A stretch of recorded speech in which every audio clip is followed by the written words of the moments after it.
fiscal, voilà, on va pas se le cacher, et c'est beaucoup plus intéressant aussi que le Luxembourg ou que la Suisse ou que même l'Irlande. Des fois, quand on s'expatrie, il y a toujours la peur on sort de notre routine, on va peut-être quitter nos amis, nos proches, et on part dans un pays qui parfois est un peu éloigné, où on n'a pas forcément d'attache, on connaît personne. Des fois, il y a un moment où il faut dire à ses parents, quand on est jeune, bon écoutez, maintenant il faut que je me fasse confiance et que vous me fassiez confiance, parce que les prises de risques, bon, des fois il y a des ratés, mais c'est un premier pas vers la réussite. Et c'est là où vraiment j'ai posé, et je m'en souviendrai tout le temps. Je travaillais avec une influenceuse qui était aux États-Unis. J'avais mis 90 € pour une promotion. J'ai fait 1100 € en 24 heures, 500 € net sur la première promo que j'avais fait. Et j'étais dans la chambre chez mes parents, tu vois, chambre d'ado chez tes parents. Quand j'étais encore en France, je me suis fait plaisir. Je me suis commandé 2 Rolex qui sont en attente. Et je me souviens même que quand je me suis lancé, j'avais imprimé la Rolex que je voulais et je l'avais mis sur le mur en face de moi. Et quand je travaillais toute la journée, je la regardais. Et quand j'ai pu me l'acheter, je me suis dit, bon, ok, j'en achète 2. Le but, c'est juste que ça te motive, tu vois. Donc toi, ton pourquoi, c'était d'avoir une Rolex. Voiture, Andorre, gros dashboard Shopify et je crois que c'est une IP. Le fait de travailler, ça te fait aussi comprendre à quel point c'est dur. Mentalement c'est éprouvant, et à quel point moi personnellement c'est pas ce que je voulais faire dans la vie. Le responsable me dit écoute Clément, tu vas aller nettoyer la terrasse pendant qu'il pleut, juste avec de l'eau. Et en fait j'ai compris qu'il me donnait des tâches comme ça un peu pour me rabaisser. Moi je pense que si tu fais pas du business, c'est juste des excuses. Si tu veux réussir, tu peux réussir. Il y a des personnes qui partent de points bien plus lointains qui arrivent, donc je pense qu'il n'y a pas de raison. Et en fait c'est juste des personnes qui achètent la formation, peut la revendre, mais personne ne crée vraiment quelque chose. En plus, prends 100% des parts sur la DS, comme si tu faisais une affiliation, mais le mec il pouvait prendre 100%. En fait toi tu touches à rien, tu vois. C'est juste t'apprends à faire des e-books. Et à chaque fois c'est des e-books, mais des e-books de quoi? Au final il y a quand même pas de valeur. Salut à tous, aujourd'hui c'est l'épisode 2 de 12. Aujourd'hui on se retrouve encore une fois avec Enzo et un invité spécial, Théo. Et cette fois pour l'épisode 2 on a décidé de venir justement en Andorre. On vous en avait beaucoup parlé dans l'épisode 1. C'est le pays d'expatriation goal pour nous tous ici. Donc on a décidé de professionnaliser un petit peu le podcast aujourd'hui. Donc comme j'ai dit, l'invité de marque aujourd'hui c'est Théo. Est-ce que tu peux te présenter ? Alors moi en fait je m'appelle Théo, j'ai 24 ans. Ça fait 5 ans que je suis aujourd'hui dans l'entrepreneuriat. Je fais du e-commerce depuis 5 ans et je me suis spécialisé depuis un petit peu plus de 2 ans et demi sur la partie vraiment coaching et consulting. Ok. Et du coup, justement, toi, tu es déjà ici installé en Andorre. Ça fait combien de temps à peu près ? Ça fait à peu près 6 mois maintenant. 6 mois. Donc bon, tu as eu le temps un peu de t'acclimater. Tu peux nous en dire plus un peu sur pourquoi est-ce que tu as fait ce choix ? Qu'est-ce que ça t'a apporté ? Tout ça ? Bien sûr.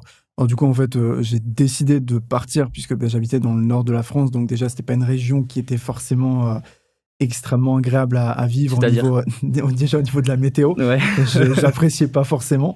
Okay. Et puis après, il y avait forcément tout le côté fiscal qui a fait que j'ai décidé de venir ici tout en ne m'éloignant pas trop de la France. Comme ça, en fait, on prend un avion et en 1h30, on peut rentrer facilement voir sa famille, quoi. Ouais, c'est ça. En fait, tu prends la voiture jusqu'à Toulouse ou Barcelone. C'est ça. Et après, tu prends l'avion. C'est dommage que les avions ne se posent pas encore dans les montagnes, mais peut-être que ça arrivera bientôt. Ok. Du coup, depuis que tu es ici, qu'est-ce qui a changé pour toi ? Alors déjà, au niveau de ma vie perso, il y a beaucoup de choses qui ont changé, puisque je pars du principe qu'en fait, le perso impacte énormément le côté pro. Déjà, mon côté perso, forcément, le fait de se sentir beaucoup mieux, beaucoup plus serein, d'avoir beaucoup plus d'énergie, beaucoup plus de motivation le matin quand tu te lèves, tu as envie de faire beaucoup plus. Donc ça s'est ressenti directement sur ma vie pro et forcément sur les résultats et ma motivation de manière générale, quoi. Ouais, c'est ça, parce que toi, en plus, tu habites là, à Andorre-la-Vienne, non ? Tu as un appartement, tu dois avoir des belles vues sur la montagne. Sur la montagne directement. Ouais, ça c'est cool. C'est l'avantage aussi d'être dans la nature, dans un pays comme ça où on a l'air frais de la montagne, on a des belles vues le matin, ça motive. Quand on se réveille, c'est mieux que peut-être la grisaille, comme tu disais, dans le nord de la France. Ça change tout. Ouais. Mais du coup, c'est quoi un petit peu ton histoire, ton cheminement ? Parce que nous, ce qu'on aime bien avec Enzo, c'est de parler un peu aux personnes qui ne sont pas forcément encore lancées, pour qu'elles puissent vraiment comprendre comment est-ce que c'est le début dans le business en ligne, et qu'elles puissent vraiment avoir des vrais retours d'expérience. Du coup, est-ce que tu peux nous donner un peu tout le cheminement que tu as eu depuis le début jusqu'à maintenant, peut-être les étapes par lesquelles tu as passé, peut-être si tu as bossé, si tu as fait des études, tout ça ? Ouais, bien sûr. En fait, moi, j'ai toujours eu déjà pour la partie scolarité, une scolarité à peu près normale. Je m'épanouissais pas trop, mais j'étais pas trop mauvais non plus. Ouais. Et en fait, j'avais que ce plan-là. Donc, je me disais, OK, je vais faire des études puisque il fallait forcément s'en sortir, faire quelque chose de sa vie. Et en fait, j'ai commencé du coup à me lancer dans l'entrepreneuriat quand on était en 2020. Donc j'étais à ce moment-là en terminale et j'avais du temps puisqu'il y avait la pandémie et je m'étais dit OK, voilà, j'ai du temps, j'avais un peu d'argent de côté, je me lance. Et j'ai vite compris que je me plaisais là-dedans et j'ai commencé vraiment à créer un premier site, puis un deuxième, puis un troisième et vraiment à apprendre directement sur le tas. Et en septembre 2020, du coup, j'avais commencé les études parce que je voulais devenir notaire, je voulais faire du droit et j'ai fait littéralement 3 jours en fac de droit et je suis rentré, j'ai regardé mes parents et je leur ai dit non, je veux plus du tout faire ça parce que j'avais déjà depuis à peu près plusieurs mois ma société, mon auto-entreprise qui était lancée. Et mes parents ont été hyper sympas et je les en remercie aujourd'hui puisqu'ils m'ont laissé vraiment une année. Ils m'ont dit on te laisse carte blanche, t'as un an devant toi, tu travailles. Voilà, ils avaient mis un peu d'argent sur un livret, ils me l'ont donné. Et je partais avec peut-être 1 000 500 € qu'ils avaient mis depuis des années sur un livret. Et forcément, je les ai perdus puisque j'ai dû apprendre beaucoup, d'où l'importance de se former puisque j'ai tout perdu comme ça. Claire. Et j'ai lancé après 2-3 projets. Ça a commencé à tourner, je gagnais quelques centaines d'euros par mois. Ce qui était à ce moment-là bien, puisque je gagnais autant que mes amis qui faisaient des jobs étudiants. Donc moi, je faisais ça depuis chez moi, dans ma chambre, chez mes parents, donc c'était plutôt pas mal. Et après, j'ai fait des études, puisqu'en fait, je me sentais un peu redevable vis-à-vis de mes parents qui m'avaient laissé une année comme ça à faire un peu ce que je voulais. Et c'est là où j'ai fait 1 an d'études, donc j'étais vraiment dans tout ce qui était marketing, communication. Et après, j'ai commencé la 2e année, ça me plaisait plus. Et je me suis dit, OK, je peux pas commencer les études, arrêter, recommencer, re-arrêter. Et c'est là où je me suis vraiment mis full focus sur mes projets et ça a vraiment explosé à ce moment-là, quoi. Ouais, c'est clair que c'est un parcours qui est assez classique parce que moi, je me reconnais un peu dedans. Souvent, les parents, ils te poussent à faire des études parce que à l'époque de nos parents, parce qu'on a le même âge, toi et moi, on a 24 ans. C'est ça, ouais. À l'époque de nos parents, c'était moins facile peut-être de faire du business, surtout en ligne. Il n'y avait pas forcément Internet et tout ça. Donc, leurs parents, à eux, les poussaient vers les études et forcément, c'est le cheminement classique dans leur tête. Donc, c'est vrai que quand on leur dit, écoutez, papa, maman, j'aimerais bien faire de l'e-commerce, par exemple. Regarde, c'est sur Internet. Ils comprennent pas trop parfois et ils préfèrent quelque chose de plus sûr. Le problème, c'est que, je sais pas si c'est aussi votre avis, mais en France, c'est un peu moins sûr maintenant d'être salarié. Par exemple, moi, je suis sorti d'études il y a 1 an à peu près et beaucoup des personnes que je connaissais qui étaient dans mon école ont pas de travail aujourd'hui. Elles sont soit au chômage, soit elles gagnent très peu. Donc, c'est sûr que peut-être maintenant, en 2025, l'entrepreneuriat peut être même plus sécure, on va dire, que certains boulots qui sont déjà bouchés, quoi. C'est ça. Comme tout le monde fait le même et comme tout le monde fait des études, finalement, il y a quelques années en arrière, c'est les personnes qui faisaient des études qui réussissaient à s'en sortir. Et aujourd'hui, ça s'est un peu inversé puisque tout le monde fait pareil, tout le monde fait des études et finalement, tout le monde se retrouve un peu dans la même case à faire la même chose finalement. Et on retrouve des personnes qui ont le même parcours, qui ont les mêmes qualités, qui candidatent pour le même emploi. Et finalement, ça bouge, quoi. Donc, c'est là où il faut vraiment se diversifier, aller sur autre chose pour trouver sa propre voie, quoi. C'est clair. Et puis, quelque chose qu'ils ne comprennent pas forcément, c'est qu'à l'époque, ça n'avait pas la même valeur, je pense, un diplôme. À présent, tout le monde a le bac. La plupart des gens font des études supérieures. Le problème, c'est que du coup, à l'arrivée, ça n'a pas forcément de valeur.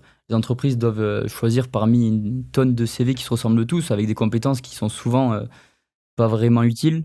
Et ce qui fait que ça bouge de plus en plus. Et c'est aussi pour ça que maintenant, il y a de plus en plus de personnes, je pense, qui se lancent à leur compte, qui tentent leur chance, quoi. Toi, Enzo, c'est peut-être quelque chose que tu as vécu aussi avec tes parents ? Pas tellement, non. Moi, je t'avoue que là-dessus, non. Si je te refais un petit peu l'histoire, quand j'ai voulu me lancer, du coup, le truc basique de tous ceux qui ont fait de l'e-com, tu regardes les webinaires de Yomi, à la fin, je vais pour acheter, je vais voir ma mère, elle me dit fonce. Ok. De toute façon, moi, j'avais pas grand-chose, j'ai un bac et c'est tout. Donc, en fait, t'es un peu obligé, entre guillemets, de faire autre chose. Puis ça me plaisait pas du tout les études, je pense comme pas mal de gens. Donc, j'étais un peu obligé, entre guillemets, de réussir, quoi. Ouais, je comprends. Après, il y a toujours la possibilité.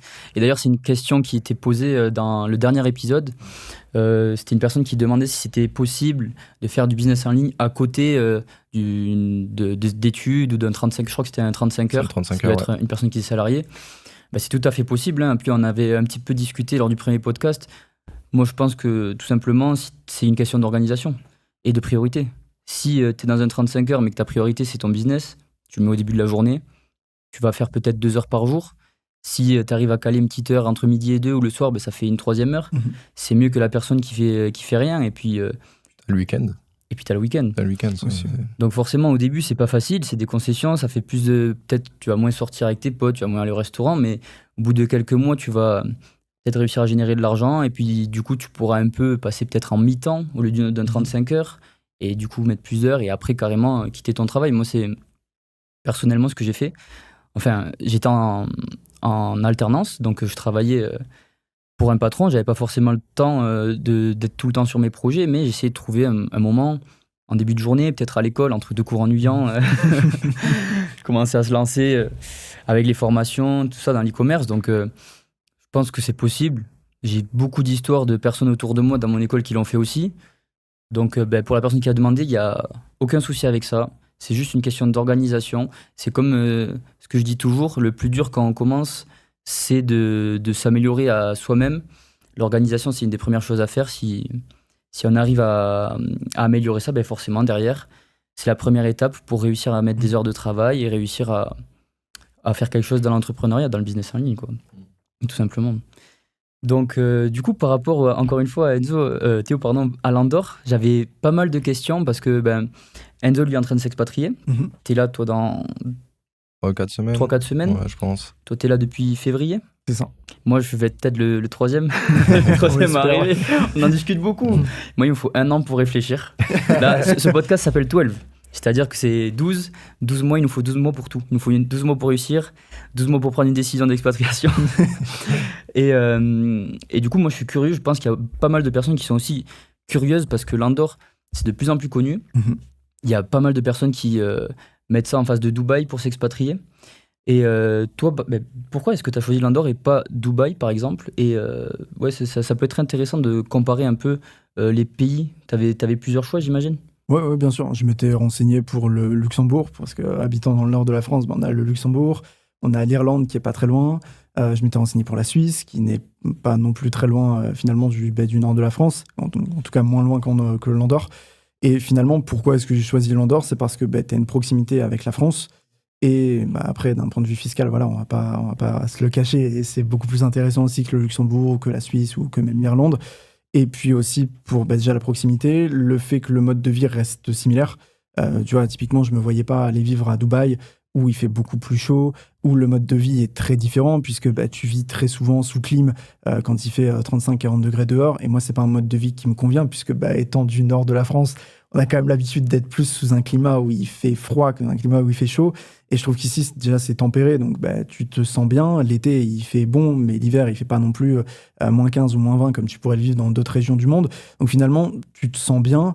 En même temps, tu es proche de tout, tu as une fiscalité qui est agréable. Et surtout, ce qui est quand même pas mal, c'est que ça continue de parler ta langue maternelle, quoi.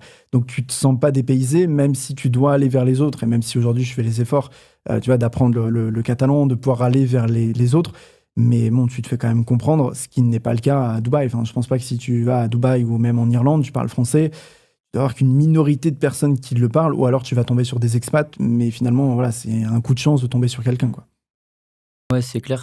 Après, je pense qu'à Dubaï, il y a quand même une grosse communauté d'expatriés, donc peut-être tu peux trouver plus facilement. En Irlande, franchement, je sais pas du tout. En tout cas, pour ce qui est du climat, c'est vrai, moi je suis là depuis, ça fait 2 jours, je crois que je suis arrivé. Je viens de Toulouse, donc du sud de la France. C'est vrai que là-bas, il fait bon. On n'a pas la grisaille que tu as toi dans le nord. Mais le climat, il est un peu plus humide, c'est moins agréable. C'est vrai que depuis que je suis arrivé ici, c'est vachement cool, je peux enfin dormir. En plus, j'ai passé une semaine à Barcelone, c'était assez similaire à Toulouse, très humide, compliqué de dormir la nuit. Ici, franchement, c'est sec, les nuits, il fait frais, c'est agréable, c'est un climat qui est très agréable. Après, à voir en hiver, il faut aimer peut-être plus tout ce qui est la neige, mais encore une fois, vu que c'est sec, je pense que ça va en fait, hein. Le climat, il est...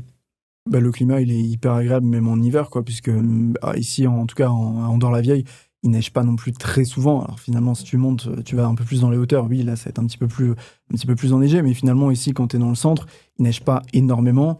Et puis, même s'il fait froid, enfin, tu as peut-être du -4, -5, tu le ressens pas vraiment. Enfin, tu regardes ton téléphone, il fait -5, tu sors dans la rue, t'as pas l'impression qu'il fasse -5. Donc, c'est pas si extrême qu'on pourrait le penser, quoi. Ouais. Bon, moi, j'ai une vraie question. Oui.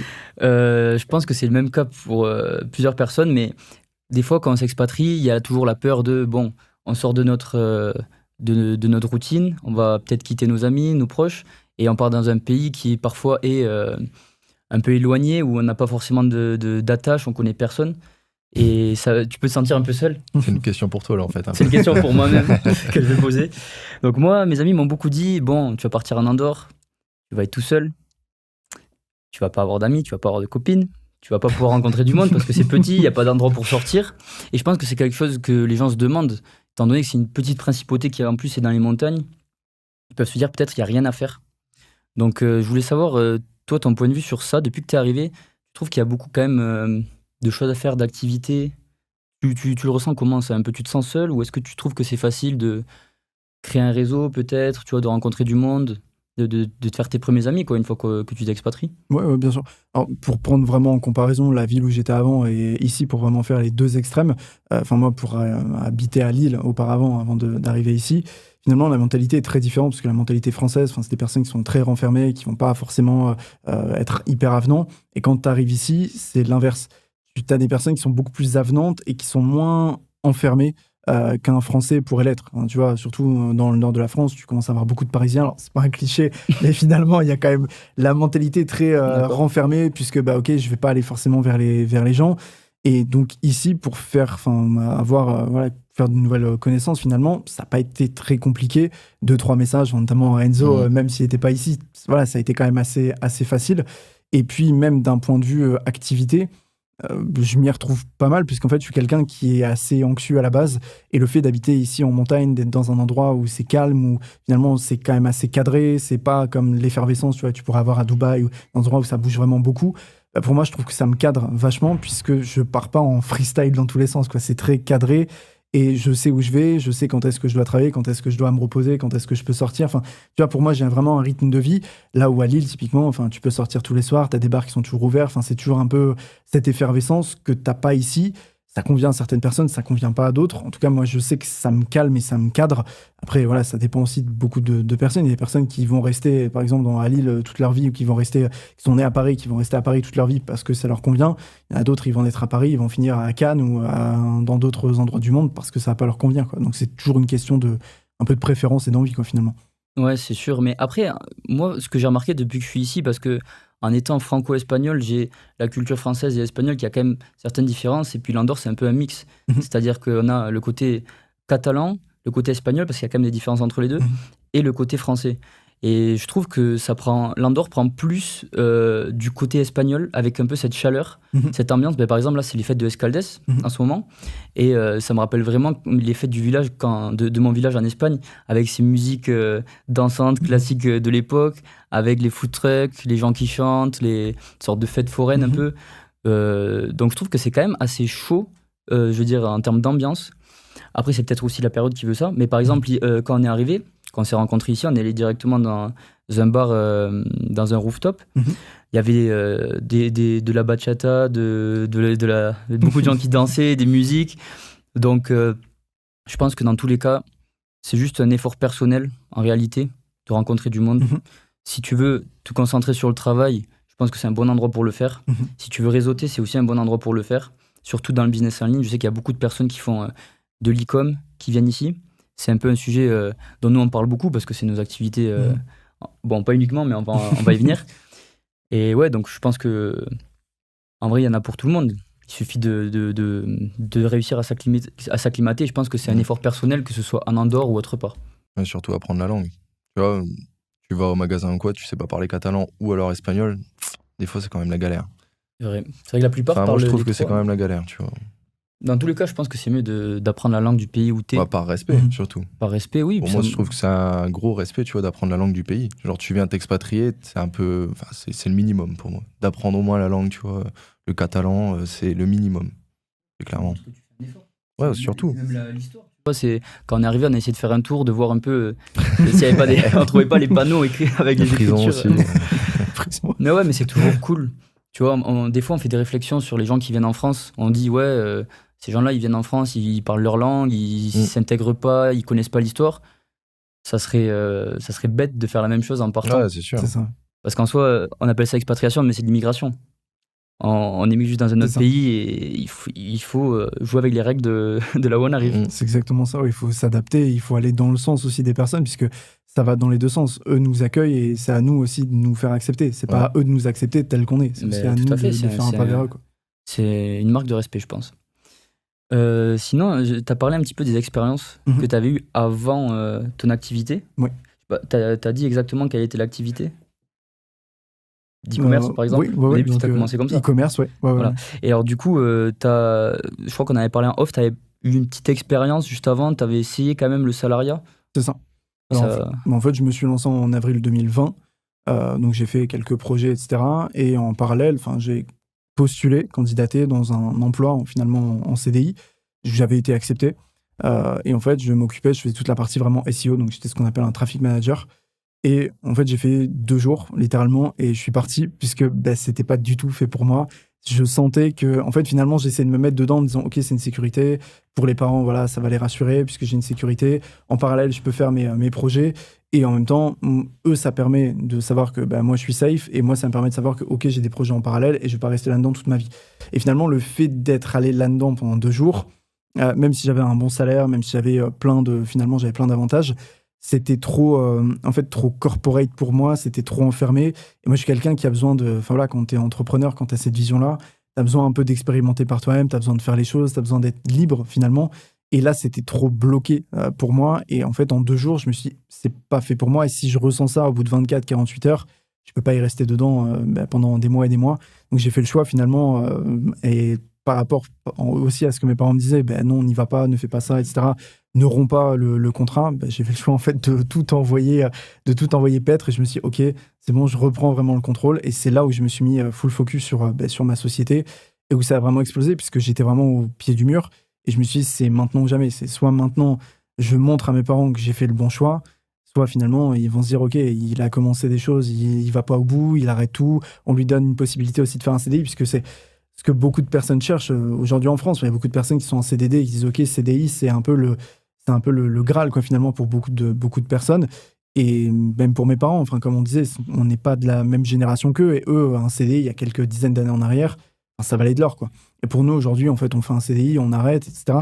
Et c'est là où je me suis dit, OK, le fait d'arrêter le CDI, maintenant, c'est à moi de leur prouver que j'ai eu raison de le faire. Et finalement, j'ai eu raison de le faire puisque j'ai réussi à arriver ici aujourd'hui, quoi. Ouais, je suis bien d'accord. Des fois, il y a un moment où il faut dire à ses parents, quand on est jeune, bon, écoutez, maintenant, il faut que je me fasse confiance et que vous me fassiez confiance. Et souvent, ça paye. Parce que les prises de risques, bon, des fois, il y a des ratés, mais c'est un premier pas vers la réussite. Et je pense que tout le monde devrait prendre le risque de se lancer. Même si des fois, les parents ne sont pas d'accord, il faut essayer d'aller à l'inverse et puis de leur montrer que ça peut fonctionner. Toi, Endo, on en avait parlé rapidement, je crois, dans le dernier podcast, mais tu as eu une petite expérience professionnelle. Ouais, Toi, vraiment une toute petite. toi, tu es plus un profil qui Direct. s'est lancé tôt. Ouais, j'avais 18 ans. Donc, dès que j'ai été majeur, en gros, pour la faire courte, j'ai arrêté mon BTS, c'était concepteur de produits industriels. Donc, tu apprends à faire des dessins de pièces, tout ça. Bon, bref, c'est un peu de la merde. Enfin, moi, c'est pas du tout mon kiff. Ensuite, je rentre chez moi, ma mère ne veut pas que je foute rien, donc en soi, c'est normal. Ce que je fais, c'est qu'à l'époque, je faisais énormément de basket, donc je vais voir pour un BPGEPS, et en fait, je pense que c'est partout, hein. Il y a la mission locale partout. Ouais, je pense. Ouais, bon, du coup, je vais dans un truc qui s'appelle la mission locale, donc en gros, tu touches 550 € par mois, et tu travailles, t'es un peu en stage, entre guillemets, tu fais genre 20 heures par semaine, en tout cas sur le papier, parce que dans la réalité, tu fais un petit peu plus. Mais du coup, en gros, moi, je devais intégrer ce qu'on appelle un projet Sésame. En fait, tu faisais des stages dans des entreprises un peu sportives, etc., pour après aller dans un BPGEPS. Au final, j'ai fait 2 mois de ça. J'ai arrêté. Et au final, j'ai vu que je touchais encore 550 € par mois en faisant rien du tout. Donc, j'ai continué. Je suis parti. J'ai regardé Yomi Denzel. J'ai pris le webinaire. Et puis, je me suis lancé comme ça. Et en fait, je savais pas, mais Yomi Denzel, je l'avais déjà vu avant, pendant le Covid. Je sais pas si tu as déjà vu, mais pendant le Covid, en gros, il avait montré son parcours. C'est quand il était un peu à Harvard, tout ça. Et en fait, je le savais, je m'en rappelais même plus, tu vois. Et c'est à ce moment-là, du coup, vraiment que j'ai découvert le truc, quoi. Pendant le Covid, mais juste pendant le Covid, je pouvais pas me lancer, j'étais encore mineur. Enfin, après, tu peux te lancer en étant mineur, bien sûr, mais pendant le Covid, moi, j'ai juste joué à fond, et puis... Ça, après, c'est normal. Le Covid, ça a été une période où je pense que il y a beaucoup de personnes qui ont joué, mais aussi il y a beaucoup de personnes qui ont lancé son business. Ça a été, toi, ça a été ton cas. C'était l'âge d'or du drop. Effectivement, les influenceurs et tout ça, c'était vraiment là. T'as connu pendant le Covid? Ouais. T'avais des shops qui étaient lancés? Je me suis lancé pendant le Covid avec les influenceurs, finalement. Et c'est là où vraiment j'ai posé, et je m'en souviendrai tout le temps, j'ai posé, je travaillais avec une influenceuse qui était aux États-Unis. J'avais mis 90 € pour une promotion. J'ai fait 1100 € en 24 heures, Ok. 500 € net sur la première promo que j'avais fait. Et j'étais dans la chambre chez mes parents, tu vois, chambre d'ado chez tes parents. Tu prends 500 net quand tout le monde est à l'arrêt, quand tes parents sont au chômage technique, le pays fonctionne plus et tout ça. Et je me suis dit, et c'est là vraiment où ça m'a fait le gros déclic. Et j'ai compris en fait que je voulais vraiment faire ça, quoi. Ah, mais c'est clair. Mais en fait, tu te retrouves avec une quantité de temps énorme. Tu es chez toi. Et forcément, il y a plein de personnes qui ont profité pour se lancer. Après, je pense qu'on a tous eu une période aussi où on a profité pour faire d'autres choses, bien jouer sûr. peut-être. Mais au bout d'un moment, je pense quand tu as des objectifs, le fait de rien faire, ça t'énerve, ça te frustre, ça te donne envie d'essayer. Et je pense que ça a été le cas pour plusieurs personnes dans nous. Donc c'est vrai qu'il y a eu beaucoup d'entrepreneurs Covid, on va les appeler, les entrepreneurs Covid. Ouais. Mais moi c'est drôle parce que j'ai un parcours un peu différent de vous. Vous avez quand même eu cet attrait pour l'entrepreneuriat et surtout cette réussite dans l'entrepreneuriat assez tôt. Mhm. Toi t'as que 21 ans en plus, donc c'était Ouais. vraiment tôt, vous avez très peu travaillé. Moi j'ai quand même un peu connu le travail. J'ai fait, on va dire, 5 ans de travail, pas à temps plein parce que j'étais stagiaire pendant 2 ans, ensuite alternant pendant 3 ans. Et en plus de ça, je travaillais les week-ends au McDo. Et bon, c'est vrai que le fait de travailler, ça te fait aussi comprendre à quel point c'est dur mentalement, c'est éprouvant. Et à quel point, moi personnellement, c'est pas ce que je voulais faire dans la vie. J'ai des anecdotes qui pourraient peut-être vous plaire. Par exemple, je travaillais au McDo. En gros, c'était une période où j'étais en alternance, donc je travaillais le matin, j'avais cours. L'après-midi, je devais aller à l'entreprise. J'étais développeur pour cette entreprise. Et le week-end, j'avais le McDo, mon job étudiant. Et c'était une période Covid, justement. Donc, on ne servait pas dans le McDo. On servait que en terrasse. Non, on ne servait même pas en terrasse. D'ailleurs, il n'y avait que le drive. Donc, personne ne pouvait manger sur place. Il pleuvait. C'était un jour, je me souviens, il pleuvait. Et mon responsable me dit écoute, Clément, tu vas aller nettoyer la terrasse pendant qu'il pleut, juste avec de l'eau, alors que personne n'y mangeait, et puis c'était propre, et puis il pleut, ça n'avait pas de sens. Ça n'avait pas de sens. Et en fait, j'ai compris qu'il me donnait des tâches comme ça, un peu pour me rabaisser, parce que souvent, je vais les appeler les bullshit jobs, dès que les personnes prennent un peu de pouvoir, ils essayent de rabaisser directement celui qui est en dessous, et moi, c'est un truc qui m'arrive énormément. Donc bon, je suis pas un tempérament qui tient ça, donc j'ai pas tenu très longtemps, j'ai fait je crois 3-4 mois, et puis je suis parti. Ça a quand même fait longtemps. 3-4 mois. C'est longtemps. Moi, je serais parti avant. Ouais, c'est Franchement, vrai. Bon, maintenant j'ai des skills, je sais cuire des steaks. Ouais. Mais ouais, c'est pas quelque chose qui m'a plu. Et au moins, ça peut montrer aux personnes qui nous écoutent qu'il y a tous les profils qui peuvent réussir. C'est-à-dire que tu peux être dans ton job. Parce qu'à ce moment-là, je travaillais aussi sur l'e-commerce. J'avais fait ma première boutique. J'avais fait 9 000 € de chiffre d'affaires en 3 semaines. C'était pendant cette période-là. Je faisais énormément de choses. Il y a un profil qui travaille, il peut toujours trouver du temps. Un profil qui se lance comme ça pendant le Covid, il peut, tu vois, réussir à être discipliné pour se lancer aussi. Il y a toujours des moyens, peu importe ce que tu fais, je pense, dans la vie, si tu es salarié, si tu es étudiant. Moi, je pense que si tu fais pas du business, c'est juste des excuses. Si tu veux réussir, tu peux réussir. Il y a des personnes qui partent de points bien plus lointains que ce qu'on est parti nous et qui arrivent. Alors, donc, je pense qu'il n'y a pas de raison. Parce que vous en pensez peut-être Si, je suis d'accord. Mais il y a quelqu'un en Andorre qui était SDF à la base, je sais bien. Qui était SDF. Ouais. Qui travaille chez Valec. Je crois que c'est le CEO. Mais je crois que j'avais entendu ça. Il était SDF et maintenant il fait genre 10K par mois, un truc comme ça. Ouais, donc tu vois, tu peux partir de n'importe où, il n'y a pas d'excuse, quoi. Bah Surtout ouais. SDF. SDF, t'as rien, quoi. C'est clair. Mais il était pas SDF ici en Andorre, je pense. Ah non, bien parce sûr que non. Bon, ici, il y en a pas. Enfin, moi, j'en ai pas vu en tout cas. Tu vas te faire exclure. Tu vas te faire exclure. Ouais. Tu vas au pas de la case ou à l'hospitalet et puis c'est tout, quoi. T'as parlé d'e-com. Et au niveau des sources d'acquisition, à part l'influx, est-ce que t'as déjà testé d'autres choses? Par exemple Facebook Ads, Google Ads, Snap J'ai déjà tout testé finalement. J'ai fait Pinterest Ads, les influenceurs, le SEO, le SIA, TikTok Ads, Snap.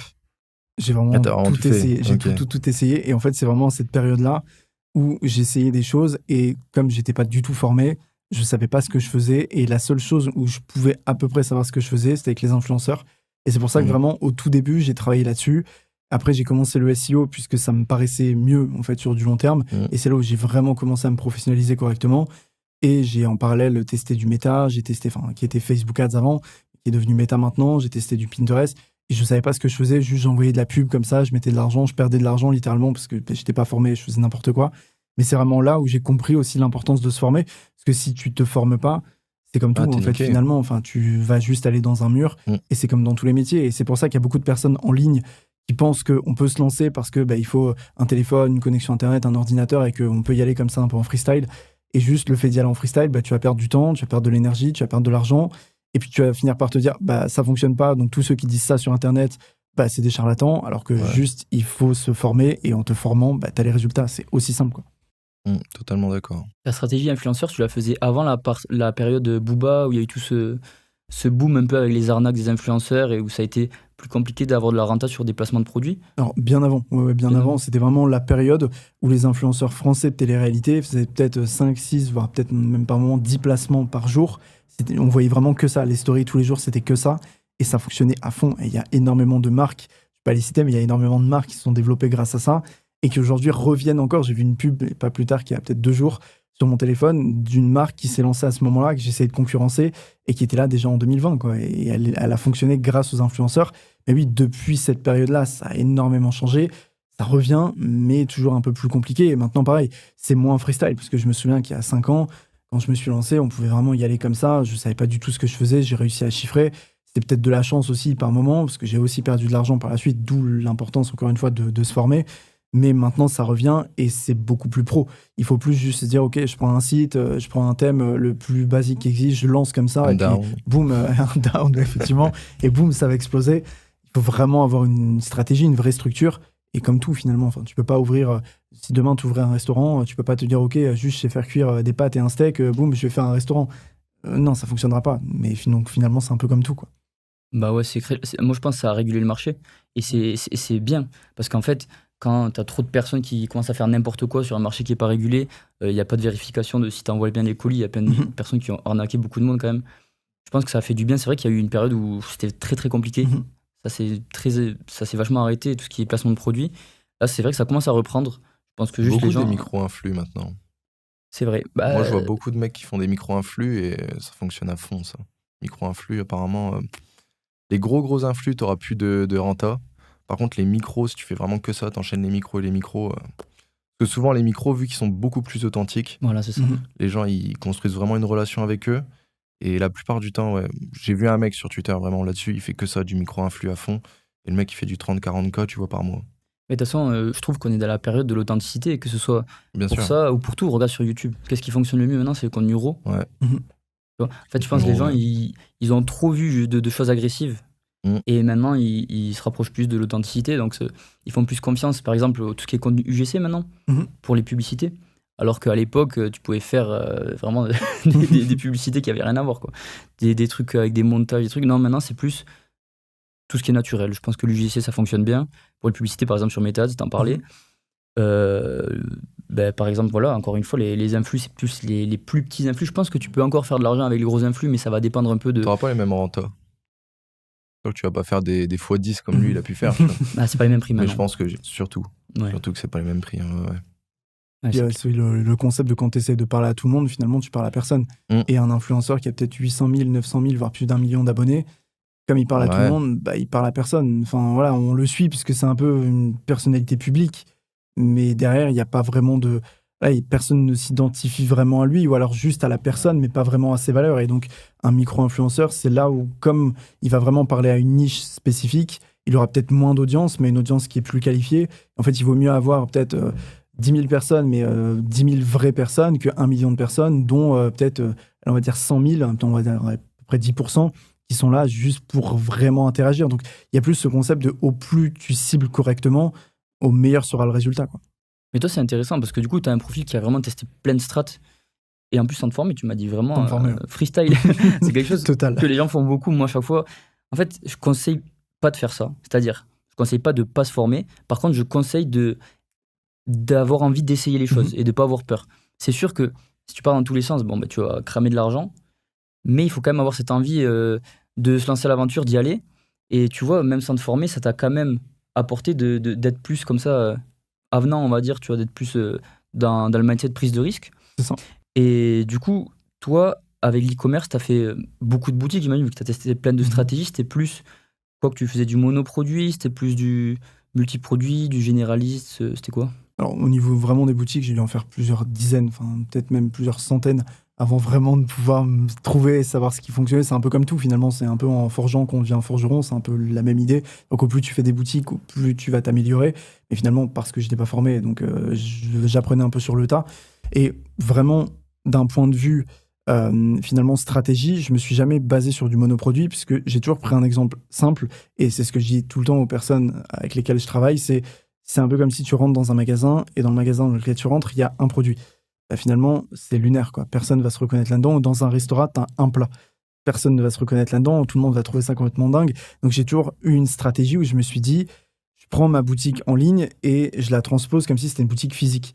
Et si je rentrais dans cette boutique-là, imaginons un magasin physique, est-ce que j'aurais confiance ou est-ce que je partirais en courant? Et donc, faire du mono, il faut vraiment avoir une grosse stratégie derrière et c'est très compliqué, voire même limite impossible, je trouve, quand on se lance. Il vaut mieux partir sur quelque chose qui est beaucoup plus établi, beaucoup plus concret, beaucoup plus authentique, ou comme si tu rentres dans un magasin, dans une rue, tu te balades dans la rue, boum, tu rentres dans le magasin, tu vas rentrer dans un magasin de vélo, ok, il y a plein de vélos, ils ne te proposent pas qu'un vélo. Et c'est pareil avec tout, donc j'ai toujours eu cette approche-là et c'est aujourd'hui ce que je partage aussi puisque c'est ce qui fonctionne le mieux, quoi, très clairement. Ouais, il faut que ce soit naturel en fait. C'est ça. C'est clair. Et après, toi, tu as bifurqué, du coup, plus sur l'activité actuelle, qui est l'activité de coaching. J'imagine que. Mais en fait, comment t'es arrivé là? C'est des demandes que tu avais de coaching qui t'ont fait te dire peut-être il faudrait que j'aide les gens, que je les accompagne? Ou c'est toi qui t'es dit, bon, je pense que maintenant j'ai accumulé assez de savoir avec toutes ces stratégies, toutes ces boutiques que j'ai fait, je peux peut-être aider des gens et le repartager? Bah, c'est ça. En fait, finalement, je me suis rendu compte que, comme je disais, avec mon approche de, ok, tu prends un multiproduit et vraiment tu développes, tu fais quelque chose, une approche vraiment beaucoup plus authentique, je voyais tout le temps des personnes qui faisaient l'inverse et finalement, je voyais des produits, j'allais sur des sites et je regardais en fait le nom de la personne qui avait le site avec le numéro de tirette, des choses comme ça. Et en fait, à chaque fois que je revoyais un nouveau site, j'allais voir, je me disais, mais c'est toujours la même personne et ça fait 5 sites qu'il est en train d'essayer. Il brûle du budget, il passe du temps comme pas possible, il met de l'énergie dedans et ça fonctionne pas. Et c'est à ce moment-là, je me suis dit, mon approche, comme elle fonctionne, je peux peut-être aider d'autres personnes. Et donc, j'ai commencé comme ça à aider. Et en fait, au plus j'ai aidé, au plus je me suis rendu compte que ça fonctionnait, que je pouvais aider d'autres personnes. Et c'est là où vraiment j'ai pris plaisir aussi à avoir ce côté plus humain de, ok, tu vas aider des personnes, t'as ces relations en fait au niveau pro, tu peux discuter, tu peux échanger, tu peux faire évoluer des gens. Et quand en fait j'ai aidé des personnes à développer leurs projets, je me suis rendu compte que en fait j'aimais ça. Et donc, c'est comme ça que j'en suis vraiment arrivé sur la nouvelle activité qui est du consulting. Donc, vraiment d'un point de vue général, d'un point de vue vraiment e-commerce, c'est pas que drop, vraiment d'un point de vue très global, quoi. Ouais, mais j'ai l'impression que c'est très humain ça, tu vois, parce que la pyramide de Maslow, par exemple, qui prend les besoins fondamentaux, au bout d'un moment, il y a, pour se sentir complet, je crois qu'il y a ça, qu'il y a un peu le mentorat. En fait, pas exactement le mentorat, mais aider les autres. Voilà. Savoir être utile aussi. Et du coup, c'est peut-être pour ça, je me dis qu'il y a autant de personnes qui passent de faire la chose à l'apprendre, à l'apprendre aux autres. Pour ça, peut-être qu'il y a un aussi gros boom actuellement dans les coachs, parce que c'est vrai qu'il y a énormément de personnes qui coachent maintenant, par exemple en e-commerce, mais même en business en ligne en général. Peut-être que certaines personnes font aussi juste par appât de gain et pas forcément par vraiment, parce qu'ils sont sérieux et qu'ils veulent vraiment apprendre aux autres. Ça, c'est comme tout, hein. Il y a du bon et du mauvais comme tout. Faut juste savoir savoir se renseigner pour bien choisir la personne qui va t'accompagner, pardon. Mais voilà, je sais plus ce que je dis. Mais après, c'est justement, tu le sens vite. C'est-à-dire qu'en fait, tu sens vite si quelqu'un est là par appât du gain ou si par rapport au contenu qu'il partage, quand tu échanges avec lui, si juste tu sens si c'est une coquille vide ou si vraiment la personne, elle est là et qu'elle connaît son domaine, quoi. Ouais, c'est clair. Ouais, est-ce qu'elle est réactive dans les messages, tu vois? Aussi. J'ai fait un accompagnement, enfin, tu payes 3K, t'as le droit à un message par jour. Voilà, c'est là où... Bon. Et en plus, juste pour apprendre à faire des copier-coller Facebook. Voilà, tu sais coquille vide, quoi. Ouais, c'est ça. Alors que sur YouTube, en fait, c'est simple de se faire passer pour un petit peu skillé, tu vois, sur YouTube. Mais c'est simple aussi de fake, en vrai, sur YouTube. Maintenant, tu vois, genre, il y a Fake Dash. Ouais, non, ça c'est pareil. Il y en a plein qui utilisent ça. C'est abusé. C'est une dinguerie. Et ça, ce qui te génère des dashs. Et en plus, ça fait pas que des dashs Shopify. Si t'as vu, ça fait des dashs Stripe. Ouais. Je pense qu'il y a Ça des fait gens tout, qui ouais. l'utilisent pour le coaching. Stripe aussi, ouais, il y a tout. Non, c'est trop. C'est trop, fake it until you make it, mais là, c'est un peu abusé, là. Ouais, c'est juste fake it, là. C'est un oui. peu abusé, là. C'est comme le mec que je vous ai dit tout à l'heure, là. Le mec qui fait 80K, il fait juste du coaching et au final, derrière, il n'y a rien Il du y a tout. rien du tout. Il n'y a rien du tout. Non, c'est sûr, je pense qu'il faut être formé par quelqu'un qui a fait Oui, surtout. ce qui t'apprend, tu vois. Ouais. C'est obligatoire. Il y a des personnes, je pense qu'il doit y avoir des personnes qui regardent une format et qui t'apprennent direct sans même l'appliquer, hein. Juste en Il y en recrachant a la plein même qui chose. font ça. Juste, ils achètent une format, copier-coller, et en fait, à chaque fois, chaque format, ça va être un copier-coller, puis à la fin, tu as vraiment une version nulle à chier, tu vois, de la format qui est vraiment originelle. Au final, C'est c'est un MLM, c'est comme ce qu'on disait là, tu sais, la DSA là, sur Instagram. Ah putain. Toi, tu l'as aussi, toi, les. Ah oui. Non, mais Ah c'est oui. quoi cette histoire? Ça, c'est Genre tout le monde qui. c'est Mais incroyable. tu sais que je me suis fait avoir, hein. Je m'étais Ouais. abonné à une personne, je pensais vraiment qu'elle faisait du business, oui. vraiment. Je t'avais raconté. Oui, c'est- tu l'as raconté. Mais ouais, en fait, il y avait une fille qui faisait ça. Je me dis, putain, c'est bien, tu vois, une fille qui fait du business en ligne, il en faut plus. Pourquoi tu rigoles? Pourquoi tu rigoles? Et au final, en regardant le profil, j'ai d'autres recommandations d'autres personnes. Forcément, tu sais, quand tu t'abonnes, ils te proposent des personnes similaires. Gestion. Et en fait, c'est juste des personnes qui achètent la formation. Une fois que tu achètes la formation, tu peux la revendre. Mais personne ne crée vraiment quelque En chose. plus, tu prends Dingue. 100% des parts sur la DSA. C'est ça que je comprends pas. Que le mec, il l'a fait, tu vois, et après, il te donne, en gros, c'est comme si tu faisais une affiliation, mais le mec, il pouvait prendre 100%. En fait, toi, tu touches à rien, tu vois. C'est ça que je comprends pas aussi avec la DSA. Parce que le mec, il a fait un MLM, ok, mais il touche à rien, tu vois, des autres mecs, de tous les mecs qui rentrent. Non, Tu vois ce que je veux dire? Pas un Ponzi, là. il Le touche mec, il a juste fait- ce que lui, il irait faire, quoi, en gros. C'est ça. Ouais, C'est ça que je comprends pas. ouais, au ça. final, il n'y a quand même pas de valeur. Ouais. Faut juste qu'il. J'ai un pote qui avait acheté ça. C'est C'est vrai juste, t'apprends à faire des e-books, et puis. Ouais, bah ouais, c'est ça. À chaque fois, c'est des e-books. C'est des trucs de merde. Mais des e-books de quoi? Je sais pas. Ouais, C'est c'est dingue. Faut vraiment faire gaffe. Il y a de tout sur Internet. Et en plus, il me l'a dit, il a fait le con, tu vois. Genre, lui, il veut faire de l'OFM et puis il avait pris la DSA. Il s'est dit, putain, non, j'ai fait le con et tout. Et puis maintenant, il peut même pas prendre la format d'OFM qu'il veut. Donc, Parce qu'il a dépensé son Ouais. argent pour ça. ouais, il est en galère, là, du coup. C'est des formats qui coûtent combien, ça, le truc de la DSA? 600 600 balles. Ah ouais. Parce que lui, il est vraiment en galère avec ses parents et tout. Donc, Ah, c'est cher quand même pour quelque chose qui t'apporte que dalle. Non, mais de toute façon, quand ça paraît trop beau pour être vrai, bah, je sais pas, le mec qui fait des millions en faisant de... Bon, tu peux faire beaucoup d'argent avec des e-books, mais là, tu vois bien que la personne ne te parle pas de aucune de ses compétences, il n'y a pas de valeur ajoutée. ouais. Faut réfléchir des fois. C'est ça. C'est un peu bizarre cette histoire. Du coup, pourquoi toi, t'as voulu coacher? Vraiment, genre, c'est quoi l'envie qui t'a poussé à coacher? Genre, est-ce que c'est vraiment des gens qui sont venus vers toi? Ou juste. Ouais, parce que toi, tu viens de créer ta chaîne en fait. Ouais, t'as créé ta chaîne Mais pourtant, YouTube. t'es coach depuis un moment. Depuis 2 ans et demi. C'est Ouais. dingue. Ah, explique-nous. Et il est en sous-marin. Ouais, c'est vraiment je suis sous-marin. vraiment Super sous-marin. rare. Normalement, Ouais. les coachs, justement, ils cherchent à s'exposer un maximum. Toi, c'est le contraire. Moi, c'est l'inverse. T'es l'alien. Je m'expose après 2 ans et demi. C'est dingue. Et en plus, t'avais quand même une assez grosse clientèle. Ouais. Tu peux nous donner les tips? Alors en fait, j'ai commencé, justement, je suis allé vers les personnes parce que ce qui m'a vraiment donné envie de coacher, pour répondre à Enzo, c'est vraiment ce côté un peu humain. Et j'avais besoin, en fait, tu vois, d'avoir du lien humain, d'échanger avec des gens et de pas juste rester derrière un écran, de gérer du Shopify, de gérer des produits toute la journée. Je voulais vraiment échanger, en fait. Et c'est là où je me suis dit, bah, ok, je vais bifurquer vers du coaching, mais finalement, quand on n'a jamais fait, c'est un peu comme tout. Tu sais pas trop où aller, tu sais pas trop comment faire. Et la majorité des personnes, qu'est-ce qu'elles font? Boum, elles s'exposent sur Internet et en fait, elles essayent de vendre. Sauf que quand tu sais pas le faire et quand t'as jamais fait ça de ta vie, c'est compliqué. Gérer, en fait, un Shopify, c'est une chose. Mais aller faire du coaching derrière, c'en est une autre, puisque tu as de l'humain que tu dois gérer d'un côté, que tu dois pas gérer de l'autre côté. Et donc, ce que j'ai commencé à faire, c'est que finalement, j'ai vraiment mis en place toute une stratégie hyper poussée de prospection, mais vraiment hyper affinée, que j'ai travaillé pendant très longtemps. Je faisais vraiment de la prospection moi-même pendant une longue période où ça fonctionnait avec différents vocaux, différentes choses. Et je passais par moments 3, 4, 5 heures par jour à faire juste des vocaux pour essayer en fait de vendre. Et au début, ça marchait pas du tout. Et je passais vraiment beaucoup de temps. Je travaillais comme ça jusqu'à peut-être 1h du matin. Je faisais des vocaux tout le temps. Parce qu'en fait, je voulais essayer de vendre. Et ma stratégie, je l'ai mise en place comme ça, petit à petit. Parce qu'au début, ce que je voulais faire, c'était réussir justement à développer cette activité de coaching, mais sans me montrer. Parce que j'étais pas forcément à l'aise avec ce que je représentais à l'époque. J'avais pas forcément confiance en moi. Et comme beaucoup de personnes ont, parce que finalement, il y en a beaucoup qui se lancent aussi dans le e-com, parce qu'elles se disent, OK, c'est un business. Et on le voit notamment énormément en ce moment avec les business un peu faceless, où tu en as énormément qui vont se développer. Mais dès qu'il faut montrer sa tête, c'est tabou. Elle se floute un peu le visage parce qu'il ne faut pas trop se dévoiler. Et moi, j'étais un peu dans cette période-là, où même, je me souviens qu'à l'époque, j'avais 12-13 ans, j'avais fait une vidéo YouTube, puisque j'avais une moto à cette époque-là, et je me filmais avec le casque de moto sur la tête, et personne ne me voyait. Et j'étais vraiment dans ce mood-là, en mode, je veux pas qu'on... Tu voulais vraiment pas te montrer. Ah, je voulais vraiment pas me montrer. Ok. Et en fait, aujourd'hui, j'ai fait le gap un peu supérieur. Enfin, il y a vraiment un gap entre ce que j'étais avant et ce que je veux faire maintenant et ce que je suis en train de faire. Parce que je comprends que finalement, l'idée aujourd'hui, c'est plus juste de développer une activité, mais c'est d'impacter. Parce que tu vois, comme ça fait 2 ans et demi que je fais ça, je vois l'impact que je peux avoir dans la vie des personnes. Et je me dis que si je médiatise tout ça, ben, l'impact, il peut être encore plus grand, quoi. Ah, mais c'est clair, avoir des retours de personnes qui ont vraiment changé leur vie grâce à toi, C'est ça. c'est trop satisfaisant en fait. C'est Tu exactement te dis ça. vraiment, ce que je fais, c'est utile.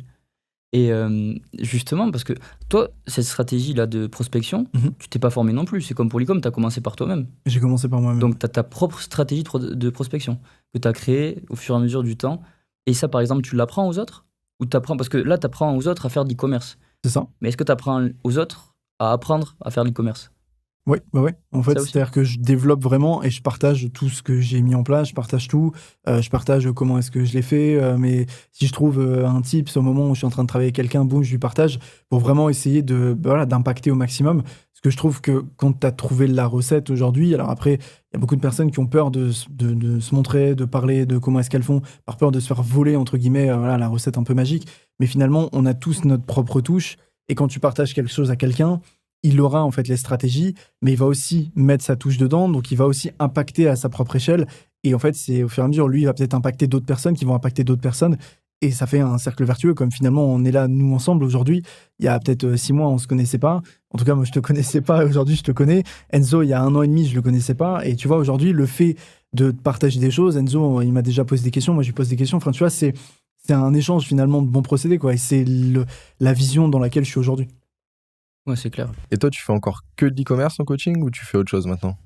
Vraiment au niveau coaching pur. Ouais, coaching pur. Ouais, donc je fais en fait e-commerce et j'ai basculé aussi sur autre chose Ouais. puisque je me suis rendu compte que j'étais bon dans le e-commerce, je l'ai enseigné. Donc j'ai pu du coup impacter des personnes qui ont développé leur e-commerce et je me suis dit, si moi je l'ai fait, t'as peut-être d'autres personnes qui sont bonnes en jardinage, qui sont bonnes en mécanique, qui sont bonnes en électricité et qui veulent aussi impacter d'autres personnes à leur niveau. Et en fait, maintenant, j'apprends aussi à d'autres personnes à faire ce que j'ai fait, c'est-à-dire être coach, ce que je fais depuis 2 ans et demi.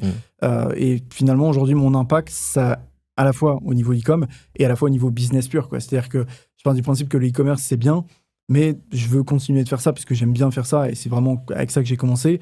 Mais après, derrière, je veux aussi bifurquer sur autre chose pour aider encore plus et vraiment toujours cette vision d'impacter parce que je peux impacter en e-com, mais si je peux impacter aussi ailleurs, c'est important aussi Ouais, et c'est c'est utile encore pour moi, quoi. Ok, ouais, je vois. En plus, ce que tu disais de mettre sa propre patte un peu, je trouve que c'est super réel parce que, par Ouais. exemple, tu vois, nous deux, on s'est formés un peu à la même endroit, source. ouais. Et au final, tu vois, quand on faisait nos boutiques, on avait des divergences, des trucs qu'on peut-être on avait testés ou je sais pas, des petites techniques qu'on avait chacun, qu'on avait trouvé tout seul au final, tu vois, en faisant. Ouais. Et derrière, du coup, par exemple, si on formait quelqu'un, il allait pas faire exactement la même chose. Donc c'est vrai que je trouve que c'est intéressant d'ailleurs que on forme un peu ensemble maintenant les gens, parce qu'il peut avoir un double avis avec des doubles techniques, on va dire. Après, bien sûr, il faut que les gens sachent que quand tu te formes, tu as un peu le socle basique. Et comme on a fait nous, il faut que tu testes par toi-même des choses pour faire ton propre... Tu peux pas faire du copier-coller de tout le monde et penser que ça va fonctionner. C'est pas... le business, c'est pas quelque chose clé en main où tu fais ça, c'est bon. Tu vas avoir des spécificités par rapport à ce que tu es en train de faire, forcément. Donc, je pense qu'il faut toujours essayer de ne pas avoir peur de tester des choses pour rajouter après ta patte et puis tu auras une plus-value que tu pourras toi-même apprendre plus tard. Par exemple, toi, c'est dingue quand même que tu aies réussi à faire tout ça tout seul sans te former. C'est une sacrée expérience. Je me suis lancé en fait si tu veux, tout seul et après je me suis formé petit à petit sans forcément aller vraiment très en profondeur, mais pour avoir je suis quelqu'un qui aime beaucoup tout ce qui est psychologique et en fait finalement que ça soit du e-commerce, que ça soit du marketing, enfin de toute façon le marketing c'est un peu la base de tout et c'est très psychologique, quoi. On va vraiment jouer sur la psychologie. Quand tu fais du e-com, tu joues sur la psychologie. Quand tu veux vendre un service, tu joues sur la psychologie. Et c'est ça partout, finalement. Et tout ce qui nous entoure, c'est psychologique. On s'en rend pas forcément compte, mais tout est psycho et tout joue sur en fait, le cerveau, finalement. Et je me suis vraiment beaucoup renseigné là-dessus, puisque j'adore ça. Et je me suis rendu compte que ce que j'apprenais, et c'est là où je dis, je me suis formé, puisque ce que j'apprenais à ce niveau-là, ça m'a permis en fait de le répercuter dans mon business, qui m'a permis d'avoir des bons retours, qui m'a permis aussi d'impacter encore plus avec mes clients, parce que je comprenais ce qu'eux ressentaient. Et pareil, toujours ce côté humain. par moment, tu dis quelque chose à quelqu'un, mais toi, ta façon de le dire, lui, il va pas forcément l'entendre comme toi, tu l'as dit. Tu vois, toi, tu vas le dire d'une façon et lui, il va l'entendre d'une autre façon par rapport à... Imaginons, il est peut-être énervé, il s'est levé avec une mauvaise nouvelle, là, quoi que ce soit, et ton message, il va le recevoir d'une autre façon. Et c'est là où, en fait, jouer sur la psychologie d'une personne, ça va aussi énormément t'aider dans le développement de ton business ou dans le développement de ce que tu fais dans ta vie, puisque tu vas te rendre compte que quand tu croises quelqu'un ou quand tu parles à quelqu'un, peut-être que toi, l'ambiance dans laquelle t'es et le message que tu veux faire passer, il n'est pas reçu de la même manière avec la personne qui est en face de toi, quoi. C'est quoi un peu les erreurs typiques que tu as de personnes que tu coaches? Genre un peu le profil, tu vois, le profil un peu qui se répète. Alors, le profil type, c'est quelqu'un qui pense que quand tu lui dis quelque chose, il peut faire mieux par lui-même. Et en fait, il se rend compte que bah non, et donc il revient à ce que tu lui avais dit. Et ça, je pense que c'est pas tant quelqu'un qui veut pas écouter, mais je pense que c'est juste l'être humain, tu vois, qui est comme ça. C'est-à-dire que finalement, on a tous un ego, même si tu te fais aider, même si tu te fais accompagner, tu veux toujours te dire, ok, il m'a dit de faire A, mais je vais faire B parce que je pense que c'est mieux. Et du coup, si j'arrive à la même conclusion que lui, bah, comme ça, ce serait moi qui aura fait, tu vois, les choses. J'aurais amené ma propre touche et ok, ça fonctionnera. Et donc ça, c'est vraiment le profil que tu retrouves le plus. Ou alors des personnes, justement, j'en reviens à ce que je disais, tu leur dis quelque chose et elles vont l'interpréter d'une autre manière où tu peux vraiment leur détailler les choses et dans leur vision, elles vont le voir d'une autre façon, donc elles vont moins bien le faire ou aller moins loin en fait dans le process que toi ce que tu imaginais, parce que toi ce qui te semble logique aujourd'hui n'est pas logique pour une autre personne, et ce qui te semble logique là maintenant, il y a 6 mois c'était pas logique pour toi, et ce qui te semble logique aujourd'hui sera plus logique pour toi dans 6 mois. Donc finalement on est tous à des échelles d'évolution différentes, et c'est ça, c'est vraiment les deux profils types. C'est à la fois la personne qui va essayer de faire par elle-même et en même temps la personne qui va pas forcément aller au bout parce qu'elle n'est pas au même niveau d'évolution que toi. Et donc ça en revient aussi à ce que tu disais, donc c'est important d'aller essayer pour en arriver au niveau d'évolution où toi t'en es par exemple aujourd'hui, quoi. Ouais, mais ça, je suis totalement d'accord. Moi, c'est quelque chose que j'ai vu dans d'autres domaines aussi, par exemple dans le sport, ou même dans des livres, ils en parlent beaucoup aussi. Si tu veux, je pense que un des facteurs les plus importants de réussite lors d'un coaching, c'est de faire 100% confiance à ton coach. Par exemple, dans le sport, si tu n'adhères pas à 100% à ce que te dit ton coach, tu lui fais pas à 100% confiance, bah, tu vas pas faire exactement ce qu'il te dit, tu vas peut-être pas faire exactement les exercices qu'il te dit, tu vas faire un peu ce que tu as écouté sur YouTube aussi, et tu vas jamais avoir le résultat que tu aurais eu si tu avais écouté à 100%. Bah, c'est pareil dans le business en ligne, dans l'e-com, peu importe. Je pense que c'est un des facteurs les plus déterminants de réussite. Je pense qu'il faut au moins faire confiance. Tu peux faire confiance au coach sur ce qu'il te dit, et puis si ça marche pas, derrière, tu essayes des choses, tu vois. Mais je pense qu'au début, ouais, il faut, comme tu dis, c'est super important d'écouter ce qu'on te dit. En plus, tu payes. Mais c'est ça, c'est ça. Tu payes, donc C'est si tu payes, fais ce qu'on te dit. De faire autrement. Et j'ai vu vraiment des profils, des personnes qui ont fait peut-être une demi-heure avec moi et je ne les ai plus jamais revus. Ou alors qui ont commencé quelque chose et qui ne l'ont jamais fini. Et tu te dis, mais en fait, c'est dommage, puisque tu avais le potentiel de le faire, je te donnais tout ce qu'il fallait pour. Ou alors des personnes, je les revois peut-être presque 1 an après. Et je dis, mais qu'est-ce que tu as fait pendant 1 an? Mais j'avais ça, ou j'avais ça, ou j'avais ça. Et en fait, finalement, c'est la chose aussi, c'est, tu vois, essayer de se trouver des excuses ou de procrastiner en se disant, bah non, je peux pas le faire là, puisque, je sais pas, je me suis pris la tête avec mon copain, ma copine. Non, je peux pas parce que j'ai des choses à faire demain, ou je peux pas parce que mon métier me prend beaucoup de temps, ou j'ai des enfants à gérer. En fait, finalement, aujourd'hui, tu as des choses, demain, tu auras des choses, après-demain, tu auras des choses. Et donc, si tu le fais pas tout de suite, finalement, tu le feras pas. Et c'est ce que je dis tout le temps. En fait, il vaut mieux même travailler peut-être 30 minutes par jour, mais s'y tenir tous les jours, peut-être ou 6 jours sur 7, que tu vois, il y a des personnes, elles y vont à fond pendant 15 jours, elles travaillent 10 heures par jour, puis au bout d'un moment, elles lâchent tout parce que c'est pas naturel. Et donc, c'est ce qui fait aussi que c'est le côté où vraiment il faut faire et il faut pas avoir peur juste de mettre la petite impulsion. Tu vois, on ne demande pas de faire 0-100 tout de suite, mais même si tu fais de 0 à 10, bah, tu as déjà évolué et tu as fait plus que 99% des personnes, quoi. Donc finalement, bah, c'est vraiment le cheminement, quoi. Ouais, c'est clair, je pense qu'il faut être constant, c'est C'est juste ça, c'est comme dans tout. Toi, c'est quelque chose. C'est des retours que tu as aussi de tes élèves? De personnes qui n'écoutent pas? Ouais. Non. Moi là-dessus, j'avoue que non. Un chanceux. Je sais pas, ouais, peut-être. Non, franchement, non, j'ai aucune personne de mémoire qui n'écoute pas, au contraire. Que des bons je dis. élèves. Ouais, franchement, vous êtes des bons les gars. Non, franchement, non, j'ai vraiment que des bons mecs, quoi. Ouais, j'ai vraiment personne qui remet en cause ou quoi. Après, si, je peux avoir juste des doutes, tu vois, ce qui est logique. Genre, je sais qu'il y a 2 jours, j'ai un mec qui m'a dit, ah ouais, mais j'ai peur, par exemple, au niveau des produits, si tu ships depuis la Chine, tu vois. Genre, vu qu'on dit que les produits chinois, c'est de la merde ou quoi. J'ai eu ça, je peux avoir des doutes. Mais c'est tout. Après, les doutes comme ça, enfin, c'est cassé assez rapidement parce que bon, produit de Chine ou quoi, il y a tout qui vient de Chine maintenant. Donc en soi, le drop est mort ou quoi, ça n'existe pas. Ce qu'on entend tout le temps. Ouais. Non, mais ça, on peut y répondre tout de suite, tu vois, parce que moi, il y a beaucoup de personnes. Enfin, moi, c'était plus des potes à moi que j'ai essayé de former en e-com. Ouais. Ils avaient, forcément, t'as des pensées limitantes au début, t'as des peurs. Et dans les premières peurs qui arrivaient, c'était. Bon, après, c'est pas tous, il y en a, ils veulent juste faire des sous, mais c'était vouloir faire les choses bien. Ouais. Et du coup, ils avaient vachement peur de la partie. Putain, il faut que je trouve vraiment le produit où je suis sûr 100% que le fournisseur, il est parfait, que la qualité, elle est parfaite. Je dis, attends. Faut pas mettre la charrue avant les bœufs. C'est sûr que c'est très important, c'est très très important de faire de la qualité, surtout si derrière tu veux avoir une bonne LTV, que le client il revienne faire une marque, ça c'est sûr. Mais tu peux pas prévoir dans trop longtemps non plus. Il faut que tu arrives quand même à commencer peu à peu. Forcément, peut-être au début, tu vas commencer avec des plateformes, tu n'auras pas d'argent, mais du coup, tu pourras au pire, contrôler moyennement. Tu vois. Même si le produit c'est de la merde, tu rembourses le client. Quoi. Enfin, oui, voilà. Chaque problème a une solution. Exactement, c'est exactement là où je voulais en venir. Donc, chaque problème a une solution. Moi, tu vois, genre, j'ai pas peur de ça. Genre, si le produit c'est de la merde, bah ok, c'est moi qui a de la perte. Mais dans tous les cas, tu rembourses le mec. Enfin, si t'es réglo, bien sûr. Mais... Ouais, l'important, c'est de lancer. Si tu le lances pas parce que t'as peur que ce soit de la merde, tu passes à côté de quelque chose. Imaginons, là, tu te lances quand même. T'as un produit qui est pas très présent, c'est compliqué de le sourcer. Bon, tu trouves un fournisseur, tu sais pas s'il est bon. Tu le lances, tu vois qu'il y a énormément de traction. Il y a beaucoup d'ajouts panier, beaucoup de ventes et tout. Mais par contre, le produit, il est mauvais. Déjà, t'as validé une chose, c'est que tu sais que le produit fonctionne. Ou la niche, ou n'importe. Donc, tu rembourses, comme tu as dit.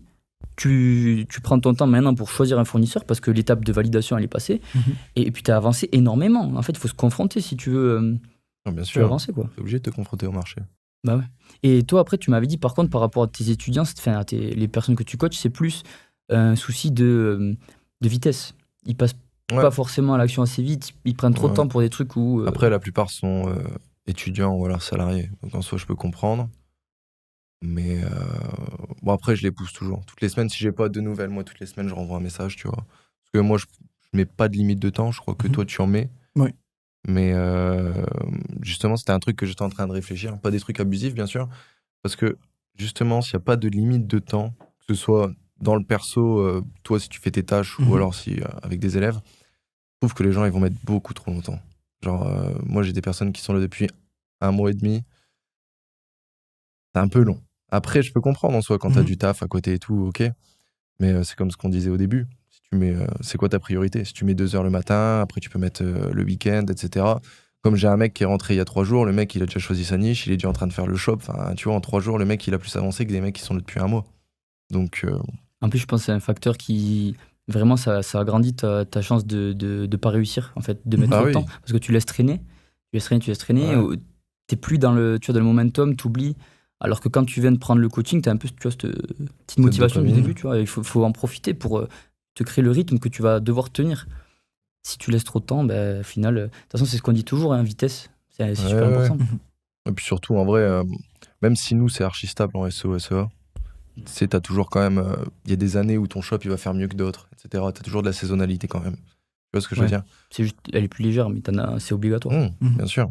Mais tu peux louper ce train. Tu vois, si toi, tu as un pic là en septembre, ta niche, tu vois, par exemple, si tu aurais lancé, tu aurais accompagné là, tu aurais mis 1 mois à lancer, tu aurais lancé pendant le pic. Tu louperais le pic, tu vois.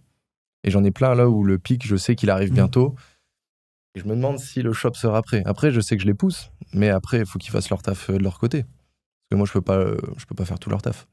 Ouais, oui, c'est clair. Toi, t'es là pour accompagner. Et puis en plus, forcément, il faut que le travail il vienne de la personne. Bien sûr. Parce qu'après, je veux bien faire le taf à sa place. Mais le mec, il va jamais savoir le refaire après. Il saura pas le faire lui-même. Donc c'est bien ça le problème. Moi, le truc, c'est que je veux bien enseigner, mais derrière, il faut que la personne après. L'objectif, c'est de la rendre autonome. Donc. Mais ouais, ça, c'est quelque chose que des fois, les personnes ils comprennent pas. Moi, j'avais reçu des messages pour des coachings. Les gens pensent que la différence entre une formation et un coaching, c'est que la formation, on te donne les infos et le coaching, on le fait pour toi. Mais non. C'est juste qu'on va t'aider à appliquer ces infos sur ton business en particulier. Et du coup, tu auras des réponses aussi à des questions qui sont particulières à vraiment ton business, ta boutique. Mais en aucun cas, le but d'un coach, sinon ça serait pas un coach, c'est de faire le travail pour toi. Le but d'un coaching, c'est d'acquérir cette valeur que va te donner le coach. Du coup, la valeur, si tu veux l'acquérir, il faut travailler tout simplement. Puis de toute façon, c'est comme tout, il n'y a pas d'argent facile. Tu vas pas payer pour qu'on le fasse pour toi. Et puis... Moi, après, je sais que dans mon coaching, j'ai fait ça, mais Si le mec il a vraiment une galère, tu vois, genre il n'y arrive pas, ou une page produit, comme je t'avais expliqué d'un mec dans mon accompagnement, tu vois, je m'en fous, je vais venir sur son site, je vais faire la page produit, je lui montre en même temps comment on fait, et puis voilà. Tu lui montres en même temps comment Ah on oui, fait. bien sûr. Voilà, tu vois, tu filmes et au moins il comprend. Enfin, en fait, le but de l'objectif, c'est surtout qu'il sache refaire. C'est ça. Simplement. Et tout à l'heure, tu parlais de psychologie beaucoup. Mhm. On avait parlé en off que justement, toi, et d'ailleurs, Enzo, toi, c'est pareil. Une des raisons pour laquelle tu venais en Andorre, c'était parce que tu trouvais que ça te motivait plus à bosser parce que les gens avaient plus réussi ici qu'à l'endroit où tu étais. Par exemple, si tu faisais un petit peu de business déjà depuis 1 an, 6 mois, tu étais en France, tu disais, bon, c'est bon, j'ai réussi ma vie, j'ai fini le jeu. Alors qu'ici, en Andorre, t'arrives et t'es niveau 0. C'est ça, c'est peut-être pas 0, ça. mais ça, c'est quelque chose qui vraiment te pousse beaucoup. Bah, ça me drive beaucoup plus parce qu'en fait, finalement, tu te dis ici, alors c'est encore une fois, il y a certaines personnes qui vont être matérialistes, d'autres non. Mais tu vois, moi, je sais que depuis mon appartement, tous les jours, tu vois des grosses voitures passer, tu vois des Ferrari, des Lambo toute la journée, et tu te dis, ok, bon, voilà. Et là, quand tu vois ce que tu fais chaque jour, tu te dis, mais la personne qui roule là-dedans, je pense pas qu'elle fasse du Netflix toute la journée ou qu'elle soit là en train d'attendre, que ce soit le bon moment, qu'elle ait le temps, qu'elle soit pas fatiguée, qu'elle ait pas envie de sortir, qu'elle ait pas envie de dormir. Enfin, tu vois, là, elle le fait et c'est parti, quoi. Et je trouve ça beaucoup plus motivant, beaucoup plus stimulant que de rester dans un endroit. Et encore une fois, tu vois, certaines personnes, ça leur convient, mais moi, ça me convenait pas. À l'endroit où j'étais avant, toutes les personnes autour de moi étaient toutes salariées. Je travaillais, j'étais dans une résidence où je le voyais bien depuis la fenêtre du bureau dans lequel j'étais, parce que c'était un appartement avec 2 chambres. Il y avait une chambre, on avait fait un bureau finalement dans cette chambre-là. Et je voyais toutes les personnes qui rentraient le soir à 17h30, 18h. Le matin à 7h30, 8h, elles partaient toutes. Et en fait, je voyais que ça. Et ça faisait que le balai de le départ le matin, les rentrées le soir. Et donc finalement, tu vois que ces personnes-là sont salariées. Et même si elles prennent peut-être 3 000, 4 000, 5 000 euros par mois, si vraiment elles ont un bon travail, elles ne font que ça en fait de leur vie. Et toi, tu te dis, bah, finalement, tu es entrepreneur, tu peux bouger quand tu veux, tu fais ce que tu veux. Tu es beaucoup plus stimulé, tu es beaucoup plus drivé, puisque un salarié, même s'il prend 4 000 net par mois, ben, c'est pas parce qu'il va travailler 10 heures ou 15 heures par jour qu'il va te payer plus. Mis à part, tu vois, si c'est un commercial, il est payé à la com, et là, c'est encore autre chose. Mais dans la grosse majorité des cas, tu as un salaire, il est fixe et tout. Tu prends que tu travailles 5 heures par jour ou que tu travailles 10 heures, tu prendras exactement le même. Alors que quand tu es entrepreneur, si tu te lèves le matin, tu es vraiment à fond, full focus sur ton business, tu as des choses qui te motivent. Comme tu vas être plus motivé, tu vas être plus productif et finalement la productivité va faire que tu vas gagner plus et ça va impacter en fait finalement plus et tu vas te sentir mieux. Et moi c'est ça vraiment qui a fait que je suis venu ici, puisque je ressentais ces vibes que j'avais pas là où j'étais avant et ça me tirait plus vers le bas, puisque même si je faisais peut-être 10 000, 15 000 par mois, je me disais ok, c'est bon quoi, enfin je fais plus que toutes les personnes qui habitaient dans la résidence. Et encore une fois, c'est pas un jugement de valeur, mais t'es conditionné en fait à gagner ça, puisque t'as personne. Je voyais jamais tout bête, quoi, mais juste une Porsche, une voiture qui coûtait peut-être 100 000, 120 000 euros, enfin, tu vois, ce qui est déjà pas mal, mais j'en voyais même pas dans la résidence. Ici, tu vois ça toute la journée et ça ne fait que défiler, quoi. Et tu te dis, enfin voilà, ça te stimule beaucoup plus, ça te drive et tu as envie de faire plus, et d'un point de vue pro, mais aussi d'un point de vue perso, parce qu'encore une fois, tu vois, ton perso impacte ton pro. Donc si tu fais mieux d'un point de vue pro, d'un point de vue perso, tu prends plus soin de toi, tu as une meilleure hygiène de vie, tu fais peut-être du sport que tu faisais pas avant. Et enfin, ça te motive et ça te bouge sur tous les points de ta vie, quoi. C'est exactement ce qu'on disait en plus dans le dernier podcast. Entre le perso et le pro, l'un impacte l'autre. Et en plus, il y a aussi autre chose, c'est que quand tu habites dans un endroit où il n'y a pas forcément ce genre de personnes, qui sont plus à un niveau supérieur, on va dire, bah tu les vois que sur Internet. Et des fois, Internet, c'est pas si réel que ça. Tu te rends pas compte que c'est vraiment possible. Alors que quand tu les as tous les jours autour de toi, tu vois les Lambo, tu vois les Porsche, c'est abusé, hein, les bruits que tu entends depuis l'appartement. Bah, tu dis, ok, c'est vraiment possible, maintenant je suis là. Il y a toutes ces personnes autour de moi qui travaillent, qui ont réussi, je vais faire pareil. Et tu te donnes les moyens. C'est une question d'environnement, ouais. Bah c'est ça, et d'environnement et de personnes aussi, finalement. Parce que moi, si je reviens là où j'étais avant, strictement personne, que ce soit, si je reprends au niveau scolarité, personne n'avait créé de société. Je connais qu'une seule personne qui l'a fait, et finalement est dans l'import-export de voitures, mais il est toujours en France, parce que ses clients sont là et il ne peut pas bouger. Donc personne n'a fait de business en ligne, personne n'avait cette vie autour de moi. Et quand j'en parlais, on me disait un peu, enfin voilà, c'était un peu lunaire, quoi. Personne ne comprenait trop ce que je faisais, que ce soit dans mon entourage proche. Enfin, mes parents, tu vas me soutenir, mais au début, quand je me suis lancé, c'était un peu, mais qu'est-ce que tu fais? Tu vends des produits? Enfin, ils ne comprenaient pas trop. Quand même, ils sont dans un métier commercial, eux, de leur côté, mais ils ne comprenaient pas trop, tu vois. Et c'est logique, puisque finalement, quand personne autour de toi fait ça, j'avais aucun entrepreneur autour de moi. je viens d'une famille où finalement, il y a de l'immigration, je viens d'une famille franco-polonaise, donc voilà, on est arrivé, enfin les personnes avant moi sont arrivées là et venaient, ils sont arrivés dans les années 1920, donc c'était pas du tout la même vie qu'aujourd'hui. Et donc tu vois, il n'y avait pas ce terreau de ok, on est entrepreneur, on fait ça de père en fils et c'est parti, quoi. T'es drivé par ça. Et le fait d'arriver ici, tu te dis ok, c'est possible. Il y a des personnes qui le font, c'est pas ok, elles n'ont pas loué une voiture pour dire ok, voilà, je mets des snaps, machin, et c'est ma voiture. Mais en fait, non. Non, là, c'est réel, tu vois, c'est leur voiture, c'est plaqué ici et il n'y a pas de bullshit, quoi. Mais d'ailleurs, c'est quoi, toi, un peu les achats que tu t'es fait depuis que tu es ici? Tu t'es fait plaisir un peu? Alors, je me suis fait plaisir dans le logement, finalement, puisque quand j'étais à Lille, j'étais dans un logement où j'avais pas le choix, puisque il y avait que ça et que le marché était tellement tendu qu'il y avait rien d'autre. Donc, c'était un logement qui était très mal isolé. L'hiver, il faisait 16 degrés, même en mettant le chauffage à fond et en payant des centaines d'euros par mois de chauffage. Donc, c'était lunaire. Je travaillais avec un plaid sur moi, j'étais comme ça sur le PC, c'était infernal. C'est pas le rêve de l'entrepreneur. C'était pas ça. le rêve du tout, non. Même si tu fais 10-15 par mois, c'était pas le rêve du tout. Donc ici, c'était le logement quand je suis arrivé. Là, il y a une voiture qui va arriver. Et même quand j'étais encore en France, je me suis fait plaisir. Je me suis commandé 2 Rolex qui sont en attente. Parce que je me suis dit, ok, j'ai toujours voulu les avoir. Et je me souviens même que quand je me suis lancé, j'avais imprimé la Rolex que je voulais et je l'avais mise sur le mur en face de moi. Et quand je travaillais toute la journée, je la regardais. Et quand j'ai pu me l'acheter, je me suis dit, ok, j'en achète 2. Comme ça, je me fais plaisir, quoi. Mais c'est super intéressant parce que c'est le pourquoi. Enfin, c'est ce qu'on disait, tu vois, dans le dernier podcast. Il y a toujours quelque chose qui. Et puis, même si c'est un peu matérialiste, on s'en fout. Le but, c'est juste que ça te motive, tu vois. C'est ça. Donc, toi, ton pourquoi, c'était d'avoir une Rolex. Regarde. Affiche. J'ai exactement une affiche comme ça au-dessus de mon écran. Toi, c'est quoi? Voiture, Andorre, gros dashboard Shopify. Et je crois que c'est une AP. Ah ouais? Allez. Ouais, tu vois. Donc, tu vois, ça commence à arriver déjà à Andorre. Ouais. Pas loin maintenant. Il y a la suite qui arrive. La IP. Mais c'est dingue, tu vois, parce que surtout que, tu vois, on est assez jeunes. En 21 et 24 ans, c'est pas quelque chose qui est commun. Après, je pense que peut-être des personnes se disent, du coup, justement, que c'est pas réel, parce qu'ils voient que ça sur Internet, tu vois. Et c'est un peu, j'en reviens à ce qu'on disait tout à l'heure, changer d'environnement. Si pour vous, tout ce qu'on dit là, c'est pas réel, il faut changer d'environnement et vous allez voir que pour certaines personnes, c'est réel. Et à force de côtoyer ces personnes-là, ça va devenir réel pour vous. Tout simplement, moi, c'est comme ça que je vois les choses.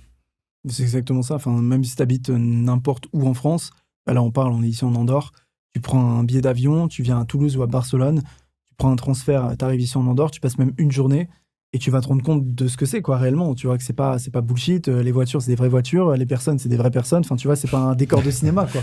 Ouais, c'est pas du carton. Voilà, c'est exactement ça. Et là, tu te rends compte que c'est réel et ça te change aussi. Et moi, en parlant de ça, depuis le temps que je suis jeune, je vais très souvent à Monaco. Je vais à Monaco au moins une fois par an, puisque tu vois, à chaque fois que j'allais là-bas, je me souviens qu'avec mes parents, j'avais peut-être 10-11 ans, ils m'avaient emmené pour la première fois à Saint-Tropez.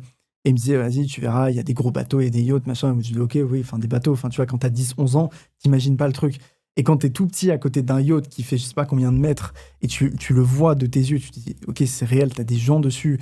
Tu regardes, vite fait, tu vois, à 10-11 ans, tu demandes à tes parents, recherche ça sur Internet, tu vois, combien ça coûte, machin, et t'imagines les choses, ça te met quelque chose dans le cerveau en te disant, c'est possible. C'est pas irréaliste, parce que quand tu vois qu'en France, moi, ça m'a toujours choqué, on te dit, à partir de 3 000 euros par mois, t'es riche, et 3 000 euros par mois, t'habites à Paris, tu fais quoi? Tu te loges, tu manges, et t'as fini, tu vois, et t'es pas riche, quoi. Et même, tu gagnes 5 000 ou 10 000, t'es pas riche pour autant. Tu vois, tu gagnes 10 000 euros par mois, tu vas pas aller claquer de l'argent tous les jours, tu fais quand même attention à ce que tu gagnes. Et quand tu arrives comme ça dans un environnement, tu as des personnes qui mettent 200 000, 300 000 dans une voiture, donc qui roulent dans une voiture qui coûte le prix d'une maison pour certaines personnes en France, qui s'endettent sur 25 ans, et pour eux, tu vois, c'est leur rêve. Tu dis, mais le mec, il va trop vite, il se prend un mur, il a fini, quoi. Et il y a des gens, ils payent ça sur 25 ans. Donc quand tu arrives ici, tu te dis, ok, il y a un truc vraiment, et ça te matrixe un peu, quoi, finalement. Bah, je suis trop d'accord, surtout que c'est pas pareil quand tu le vois sur Internet et quand tu le vois en vrai. Moi, je pense que tu as raison, il faut au moins prendre un voyage. De toute façon, pour moi, un des avantages, quelque chose que peut t'apporter un voyage, c'est vraiment de te changer ta mentalité, tu vois, ta manière de voir les choses. Si tu vas changer de culture, par exemple, tu vas te rendre compte que les personnes ne sont pas forcément toutes comme toi, elles n'ont pas les mêmes coutumes que toi. Et c'est pareil pour l'argent, tu vois. Si tu feras un billet, tu viens ici ou tu vas n'importe où, même un jour, une semaine, peu importe, ça peut vraiment faire ce déclic-là, comme tu disais, qui peut te faire changer. Et te montrer que c'est possible, tout simplement. C'est exactement ça. Et donc, du coup, toi, Clément, on en a parlé un peu en off il y a quelques jours de ça, quand on était au rooftop et qu'on s'est vu d'ailleurs pour la première fois. Vous êtes bien moqué de moi d'ailleurs. Tu nous disais qu'en fait, t'hésites énormément de venir en Andorre. Est-ce que tu peux nous expliquer quelles sont les raisons qui fait que t'hésites de venir? Un Est-ce an que pour c'est pro? choisir. Est-ce que c'est perso? Est-ce que voilà, tu peux nous parler de tout ça, quoi? Non, c'est plus perso. Moi, c'est juste. Pour moi, c'est quand même une grosse décision l'expatriation. Mhm. J'ai pas envie de faire les choses à moitié, comme on dit tout à l'heure. Si je m'expatrie, c'est vraiment pour m'imprégner de la culture locale, apprendre la langue, apprendre l'histoire du pays, vraiment créer un ancrage avec un réseau. Enfin, je veux vraiment faire les choses bien. Et du coup, c'est pas une décision à prendre à la légère. C'est vrai que bon, pour ceux qui suivent ma chaîne YouTube, j'ai commencé à peine il y a quelques mois, j'ai commencé en janvier à peine ma chaîne YouTube. J'étais encore chez mes parents au chômage et c'est vrai que tout s'est accéléré, enfin, tout est allé un peu vite. Donc là, je commence vraiment à vivre par moi-même, à être libre financièrement et du coup, la question commence à se poser, est-ce que je viens en Andorre, est-ce que je viens pas en Andorre? Surtout que c'est l'objectif que j'avais de base. Mhm. Ce qui me fait plus peur, c'est ce que je disais au début. Moi, venir à un endroit où j'ai pas d'attache, en fait, j'ai peur que ça soit petit pour moi. En fait, c'est surtout ça. Après, je pense que c'est des raisons peut-être un peu bullshit, parce qu'en soi, comme on disait, on a Toulouse à 2h30, Barcelone à 2h30. Mhm. C'est peut-être une peur bête, hein. Mais moi, c'est Petit des. en taille. Oui, en taille. Ok. Pourquoi? Je sais pas, Tu non. parlais- je Non, pense non, que je parlais non, encore. non, petit en taille, ok. Parce qu'en soi, Toulouse, c'est pas. Oh, c'est quand même plus grand, Toulouse. Oui, Ouais, parce mais que ça fait la taille de l'Andorre, tu vois, en soi, à peu près. Ouais, c'est peut-être un petit peu plus grand. c'est une grande ville où il y a tout dedans. En soi, ici, il y a de tout. En fait, à chaque fois que j'ai un peu des pensées négatives sur l'Andorre, je viens ici et en fait, c'est mieux que ce que je pensais. Ça, c'est vrai que je dois le dire. C'est vrai qu'en soi, c'est pas mal. Donc bon, dans tous les cas, moi, je pense que c'est ici que je vais venir. Et là, c'est quelques jours que je passe ici, c'est en train de me conforter dans cette idée. C'est sûrement le prochain objectif. Arrêtez de vous moquer. C'est sûrement le prochain objectif que je vais avoir pour dans les prochains mois. Donc, si c'est pas le mois prochain, dans 2 mois, ça sera dans 6 mois, 9 mois, je sais pas. Mais c'est vrai que je pense que je vais vous rejoindre ici, hein. Let's go, on t'attend. En plus, il y a une petite communauté de Français expats qui a l'air assez cool. Tout le monde se connaît. Donc, ça n'a pas l'air si dur que ça en réalité de faire du réseau. Ça a l'air d'être ok. Puis il y a aussi pas mal d'Espagnols. Vu que je suis espagnol, je pense que je peux réseauter de ce côté-là. Ça devrait le faire. C'est un avantage que nous, on n'a pas. Parce que tu comprends à la fois le français, à la fois l'espagnol. Nous, on n'en comprend qu'un sur les deux. Effectivement. Ça, c'est vrai. C'est vrai que dans la rue, quand tu marches, j'entends beaucoup plus. Il y a pas mal d'Argentins. Ouais. J'entends à l'accent. Pas mal de personnes qui parlent catalan, mais ce que j'entends le plus, c'est vraiment espagnol, quoi.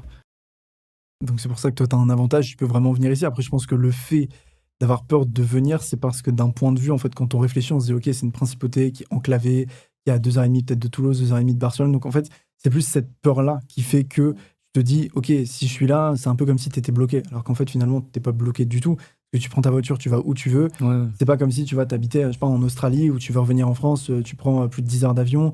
Là, OK, là, tu es vraiment bloqué à un endroit et c'est plus compliqué. Alors que là, ici, voilà, tu prends même juste ta voiture, tu remontes assez facilement. Moi-même, je le sais, quand j'ai fait Lille, Andorre avec ma voiture, je l'ai fait, tu vois. Je suis parti le matin, je suis arrivé ici le soir et j'étais là, quoi. Alors que si tu pars dans un autre pays beaucoup plus loin, tu peux plus le faire. Donc je pense que c'est plus des peurs d'un point de vue vraiment irrationnel en disant, OK, je vais peut-être être bloqué là. C'est peut-être voilà, le fait de venir dans un nouvel endroit que tu connais peut-être pas forcément et que tu te dis, même si tu le connais comme ça, venir passer quelques jours, tu te dis peut-être plus une peur qui fait que tu t'enfermes là-dedans, alors que quand t'es ici, tu te rends compte que pas forcément, quoi. En plus, c'est drôle parce que justement, c'est quelque chose dont on parle par rapport aux autres. Tu vois, là, si je m'auto-analyse, en soi, c'est des problèmes que tu te crées. Parce que quand on en discutait hier, par exemple, tu avais une solution à chaque problème que je me crée. Et c'est souvent ça pour les personnes, par exemple, qui font de l'e-com. Des fois, tu entends des problèmes, mais ça n'existe pas ce problème, tu l'as pas. Tu vois, tu as toujours une solution au problème. Et après, du coup, tu crées un nouveau problème. Et puis un autre. En fait, c'est juste des barrières mentales que tu te mets, comme quand tu veux te lancer, par exemple, dans le business. C'est peut-être la même chose que je suis en train de faire. Il me semble que c'est Enzo qui disait ça dans une de ses vidéos il n'y a pas longtemps. Il disait qu'en fait, la psycho, le fait d'anticiper, ton cerveau peut faire beaucoup plus de dégâts finalement que la réalité. Et ça aggrave beaucoup plus l'effet dans ta psycho que dans la vraie vie, quoi, finalement. Ouais, ça c'est clair, hein. Je pense qu'on peut être son pire ennemi comme son meilleur ami. C'est ça. C'est juste mental. C'est... Toi, t'as juste une peur de pas de faire de potes, en fait, un peu. Moi, c'est plus ça, en fait. C'est plus l'aspect social, on va dire. Parce que le reste, moi, je suis convaincu toutes les qualités de ce pays, j'en suis convaincu, elles me plaisent. Tu vois, le cadre, ça me plaît. Le fait que ce soit dans la montagne, j'adore. La qualité de vie, le fait que les gens soient super cool. Le fait qu'il n'y ait pas d'insécurité. La fiscalité, forcément. Le cadre, tu sais, comme on dit, l'ambiance. Le fait que les personnes ici, c'est des personnes qui ont réussi. Il y a énormément de choses qui me plaisent ici. L'ambiance est un peu espagnole, tout ça. C'est plus le réseau. C'est plus social. C'est pas facile. Je pense que c'est quelque chose un problème qui est récurrent, tu vois, chez les personnes qui songent à s'expatrier, c'est que tu dois tout quitter, tu vois. Tu dois quitter ta famille, tu dois quitter tes amis. Et des fois, ta copine. T'es qu'à 2h30. 2h30 en voiture, c'est pas grand-chose. C'est pas grand-chose, mais mes parents, enfin, ma vie, elle est pas que à Toulouse, tu vois. J'ai une partie de. Mais oui, c'est clair que c'est pas très très loin. Comme je dis, c'est, je pense, des barrières mentales que je me mets moi-même. Et puis après, bon, moi, j'ai pas de copine, tu vois, mais il y a plein de personnes qui. Il y a plein de personnes qui disent, par exemple, c'est compliqué de s'expatrier parce que tu dois convaincre aussi une deuxième personne. Alors, oui, c'est mon cas, justement. C'est ce que je vis un peu depuis plusieurs mois maintenant. Donc oui, pour le coup, oui, c'est pas facile. Après, il faut que la personne en face, elle comprenne aussi ce qu'elle gagne au change, quoi. C'est-à-dire que c'est bien de te dire, OK, je veux pas partir.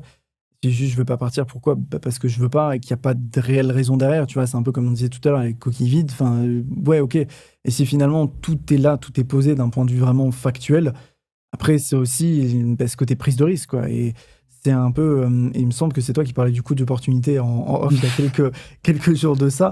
Où tu sais, en fait, finalement, voilà, t'as ce coup d'opportunité qui fait que tu vas arriver là, mais forcément, c'est un peu comme tout. Enfin, demain, tu vas au resto. T'as mangé, t'avais faim, tu vas au resto, mais finalement, à la fin, tu dois le payer, quoi. Tu vois, c'est un peu cet échange qui fait que lui, il a de la nourriture, toi, t'as faim, t'as de l'argent, tu le payes. Et finalement, c'est un peu ça pour tout. C'est un peu ça pour l'expatriation, c'est un peu ça pour lancer un business. Tu veux te former, t'as quelqu'un qui te propose de te former, mais forcément, il faut que tu le rémunères. Lui, il a des connaissances, toi, tu l'as pas, toi, t'as l'argent. Et enfin, voilà, en fait, finalement, c'est un peu un échange. Et je pense que même dans une expatriation, c'est un peu ça. Parce que tu te rends compte que, bah, OK, la personne, elle te suit, mais elle comprend aussi ce qu'elle va y gagner. Alors oui, elle va peut-être perdre, tu vois, certaines choses, mais ce qu'elle perd, si finalement tu fais une balance un peu, si ce qu'elle perd, c'est moins grave que ce qu'elle gagne, la balance, finalement, elle va pencher plus d'un côté que de l'autre, quoi. Ouais, c'est clair. Après, c'est quelque chose de récurrent. C'est ce que je te racontais tout à l'heure, là. La dernière fois, j'étais chez le coiffeur et la personne à côté, à Toulouse, j'ai la personne à côté qui se faisait coiffer parler de l'Andorre. Je me suis dit, putain, c'est une sacrée coïncidence, je vais aller lui parler. Et il m'a dit exactement la même chose, en fait. Il s'était expatrié en Andorre parce qu'il faisait du business. Sa copine voulait pas suivre et du coup, il était obligé de taper les allers-retours, en fait. Et donc, au final, il a choisi un autre pays à cause de ça. Moi, je pense. Je croyais que t'allais dire il a quitté sa meuf. C'est là où vous voulez me dire quittez votre meuf. Non, c'est la solution. C'est pas la solution. Mais tu vois, c'est quelque chose qui est récurrent. C'est quelque chose qui est récurrent. Bon, après, encore une fois, c'est pas mon problème. donc pour le coup, c'est juste tes potes. Ouais, oui, mais c'est l'aspect social, quoi. Après, l'aspect social, le fait d'avoir déjà cette double culture et cette double langue, c'est quand même un sacré avantage sur nous. Parce que finalement, qu'importe la personne que tu vas rencontrer, soit elle parle français, soit elle parle espagnol. Et bon, dans les deux cas, tu pourras lui parler, quoi. Alors que nous, si elle parle espagnol, ça va être un peu compliqué. Là, toi, par exemple, t'es arrivé, tu connaissais personne. Non. C'est un sacré problème. Moi, je respecte beaucoup ça. C'est pas facile. Non, je suis arrivé, je connaissais personne. Et c'est justement... voilà, j'ai commencé, pareil, Enzo, je l'ai contacté sur les réseaux, puisque j'ai vu, via YouTube, justement, il commençait à s'intéresser à l'Andorre. Toute première vidéo, il y a 1 an, du coup, maintenant. Ah, tu l'as contacté sur sa première vidéo ? Ouais. Toute première vidéo, je l'ai contacté, parce que justement, je m'intéressais à l'Andorre l'été dernier, et je me suis dit, OK, je tape, comme tout le monde fait, Andorre sur YouTube, et là, tu tombes sur toutes les vidéos des mecs, et je vois publié récemment, tu vois, et là, je vois la tête d'Enzo, je dis, OK, vas-y, c'est parti. Et il s'est avéré qu'il était du nord de la France, et moi aussi, coïncidence, on ne savait même pas. Et c'est là où, en fait, tu vois, on a commencé à parler. Et quand je suis arrivé ici, je savais qu'il allait arriver, tu sais, quelques mois après. Et pareil, avec d'autres personnes, il m'avait parlé d'une autre personne que j'ai contactée aussi. Et après, cette autre personne était déjà là, donc je l'ai rencontrée. Et puis après, j'ai rencontré d'autres personnes. Et en fait, tu vois, c'est un peu une personne qui t'en amène une autre, puis une autre, puis une autre. Et c'est un peu comme ça que tu fais ton cercle au début. Mais finalement, si aujourd'hui, je sais pas, t'es de Toulouse et que demain, tu vas déménager à Paris, tu connais personne, le problème est le même, quoi. T'as pas de famille à Paris, t'as personne, t'as pas d'amis, t'as personne. OK, t'as la langue. Finalement, ici, tu l'as. Et toi, tu vois, t'as pas vraiment d'excuses parce que t'as les deux langues. Et c'est le même problème, quoi. T'arrives à Paris et tu fais quoi ? Tu parles à qui ? Tu vois qui ? Tu connais personne. Et c'est à toi, en fait, de te faire ton réseau. Et c'est là où le fait d'arriver comme ça dans un endroit, ça te met aussi dans une... Moi, c'est ce que je me suis dit, tu vois, j'ai un peu ma zone de confort avant. OK, t'as tes amis d'enfance, Tu sais que tout le monde est dans le Nord, donc voilà, tu peux parler à tout le monde. La personne la plus éloignée, elle est peut-être à 30 minutes de toi. Ok, tu prends ta voiture, tu fais 30 minutes, tu peux la voir. Et en fait, tu arrives ici, t'as personne. Et c'est là où ça te sort vraiment de ta zone de confort. Et tu te dis, ok, c'est à moi de le faire. Et c'est un peu comme tout, tu vois. Et je trouve que sortir de sa zone de confort pour ça te fait sortir de ta zone de confort à tous les niveaux. Tu vois, tu prends peut-être plus soin de toi, alors qu'avant, voilà, tu prenais pas soin de toi. Tu travailles peut-être plus, alors qu'avant, tu disais, ok, c'est bon ce que j'ai fait, il n'y a pas besoin de travailler plus.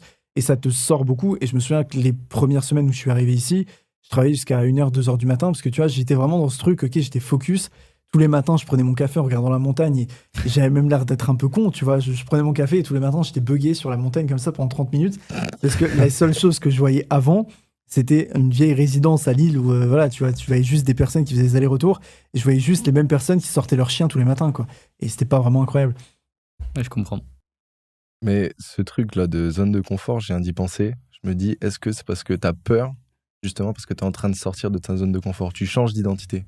Tu vois, comme dans la formation de Yomi Mindset, tout début. Tu sais, il y a Yomi 1.0, 2.0, 3.0. Est-ce que t'as pas cette peur, justement, c'est ton ancienne identité qui fait que t'as peur parce que t'es en train de passer à une nouvelle? Tu vois ce que je veux dire? Oui, mais je pense que c'est aussi que tout arrive très vite. En fait, c'est Oui, ça, aussi. c'est ça avec l'e-commerce. Des fois, les gens pensent que. En fait, ça dépend des profils, mais tu peux penser que ça met 2, 3 ans, 4 ans. Si toi, tu t'organises bien pour travailler assez et faire que ça peut arriver très très vite, le changement de vie. C'est-à-dire que moi, je me suis mis un objectif 1 an pour réussir. C'est pour ça aussi qu'on a appelé le podcast 12, parce que c'était quelque chose qu'on avait en commun, toi et moi. Je me suis dit, bon, en 1 an, si je suis full-time dessus, ça va le faire. Mhm. Au final, ça m'a pris vraiment pas longtemps. Ça m'a pris à peine quelques mois. Et bon, forcément, on n'anticipe pas forcément ça. Et ce changement de quotidien et tout, c'est pour ça, je pense que tu as raison. C'est dur de mentalement changement changer d'identité. d'identité. Exactement. Voilà. C'est comme, j'avais vu ça dans une vidéo d'un mec. Le mec, en 7 mois, je crois, il a fait de 0 € par mois à 1 million par mois. Et le mec, il était genre totalement déprimé, juste parce qu'il a eu un changement d'identité beaucoup trop drastique, tu vois. Et du coup, moi, je pense que c'est ça que tu as en ce moment, que tu te dis, j'hésite. Ouais, c'est T'as possible. ce changement d'identité. C'est comme les mecs qui ont gagné au loto, là. Ouais, aussi. Bon, j'ai pas gagné au loto, mais. Tu vois, même en ce moment, moi, j'ai, entre guillemets, un petit peu ça, que j'essaye de me sortir de l'opérationnel, tu vois. Ouais. Et le fait de sortir de l'opérationnel, genre là, je suis en train de faire des process ou quoi, je me dis, oh putain, c'est compliqué et tout, alors que c'est archi simple. Mais juste mon cerveau, il est en train de me dire, ouais, putain, c'est compliqué, tu vas pas y arriver et tout, parce que je change d'identité aussi, et je suis en train de sortir de ma zone de confort. Et des fois, je retourne faire un petit peu de manuel, genre ce matin, j'ai fait un petit peu d'apport produit et tout, je me dis, ah putain, en fait, là, c'était bien, parce que c'est ma zone de confort, tu vois. Et toi, tu aurais des techniques, peut-être des choses à faire comme ça pour réussir à changer d'identité? Ton subconscient, et ton subconscient va agir sur le conscient, Donc en basique, gros, hein. se dire juste tous les jours des phrases qui te. En gros, genre là, si ton objectif c'est. Non, je vais te dire un objectif. Tu veux faire 100 000 € par mois. Au lieu de dire je vais faire, tu dis je fais 100 000 € par mois. Tu te répètes ça en boucle pendant 5 minutes, tu vois, tous les matins, après peut-être le midi, peut-être le soir. Bon, t'as l'air d'un con, mais ça rentre dans ton subconscient. Et je parle beaucoup de subconscient parce qu'en ce moment, je lis le livre Le pouvoir du subconscient. D'ailleurs, ça, c'est un très bon livre. Je pense que toi, ça pourrait t'aider du coup là-dessus. Je vois pas pourquoi tu dis ça. Mais non, vraiment te convaincre. Juste affirmation positive. Et j'en parle beaucoup à chaque fois à tous mes élèves, mais affirmation positive à fond. Et juste, ça va te faire changer d'identité. Mais ça, en plus, Ou alors, tu peux faire comme Yomi l'avait fait. Tu mets une photo de toi, une autre photo de toi, genre différente, et tu mets Clément 1.0, Clément 2.0, tes défauts, et là, ce que tu veux devenir. Ah, c'est une bonne idée, ça. Et ça, tu vois, tu le regardes tous les matins, tu le lis tous les matins, et tu vas être automatiquement drivé par cette identité 2.0. Ah, c'est une très bonne idée. Ou 3.0. En plus, c'est vrai que nous, tu vois, on discute souvent en vocal, et dans mes phrases, sans m'en rendre compte, je dis tout le temps. C'est un philosophe. Non, je dis tout le temps, genre je veux, ou je te corrige je tout le temps. vais, ou quoi. Lui me dit non, tu vois, il faut parler comme si tu le faisais déjà. Et c'est réel, parce que du coup, en fait, les paroles que tu dis, ça influence ce que tu fais, mais sans t'en rendre compte. Mais c'est ça. Et ouais, mais sauf que ça, les gens, ils savent pas.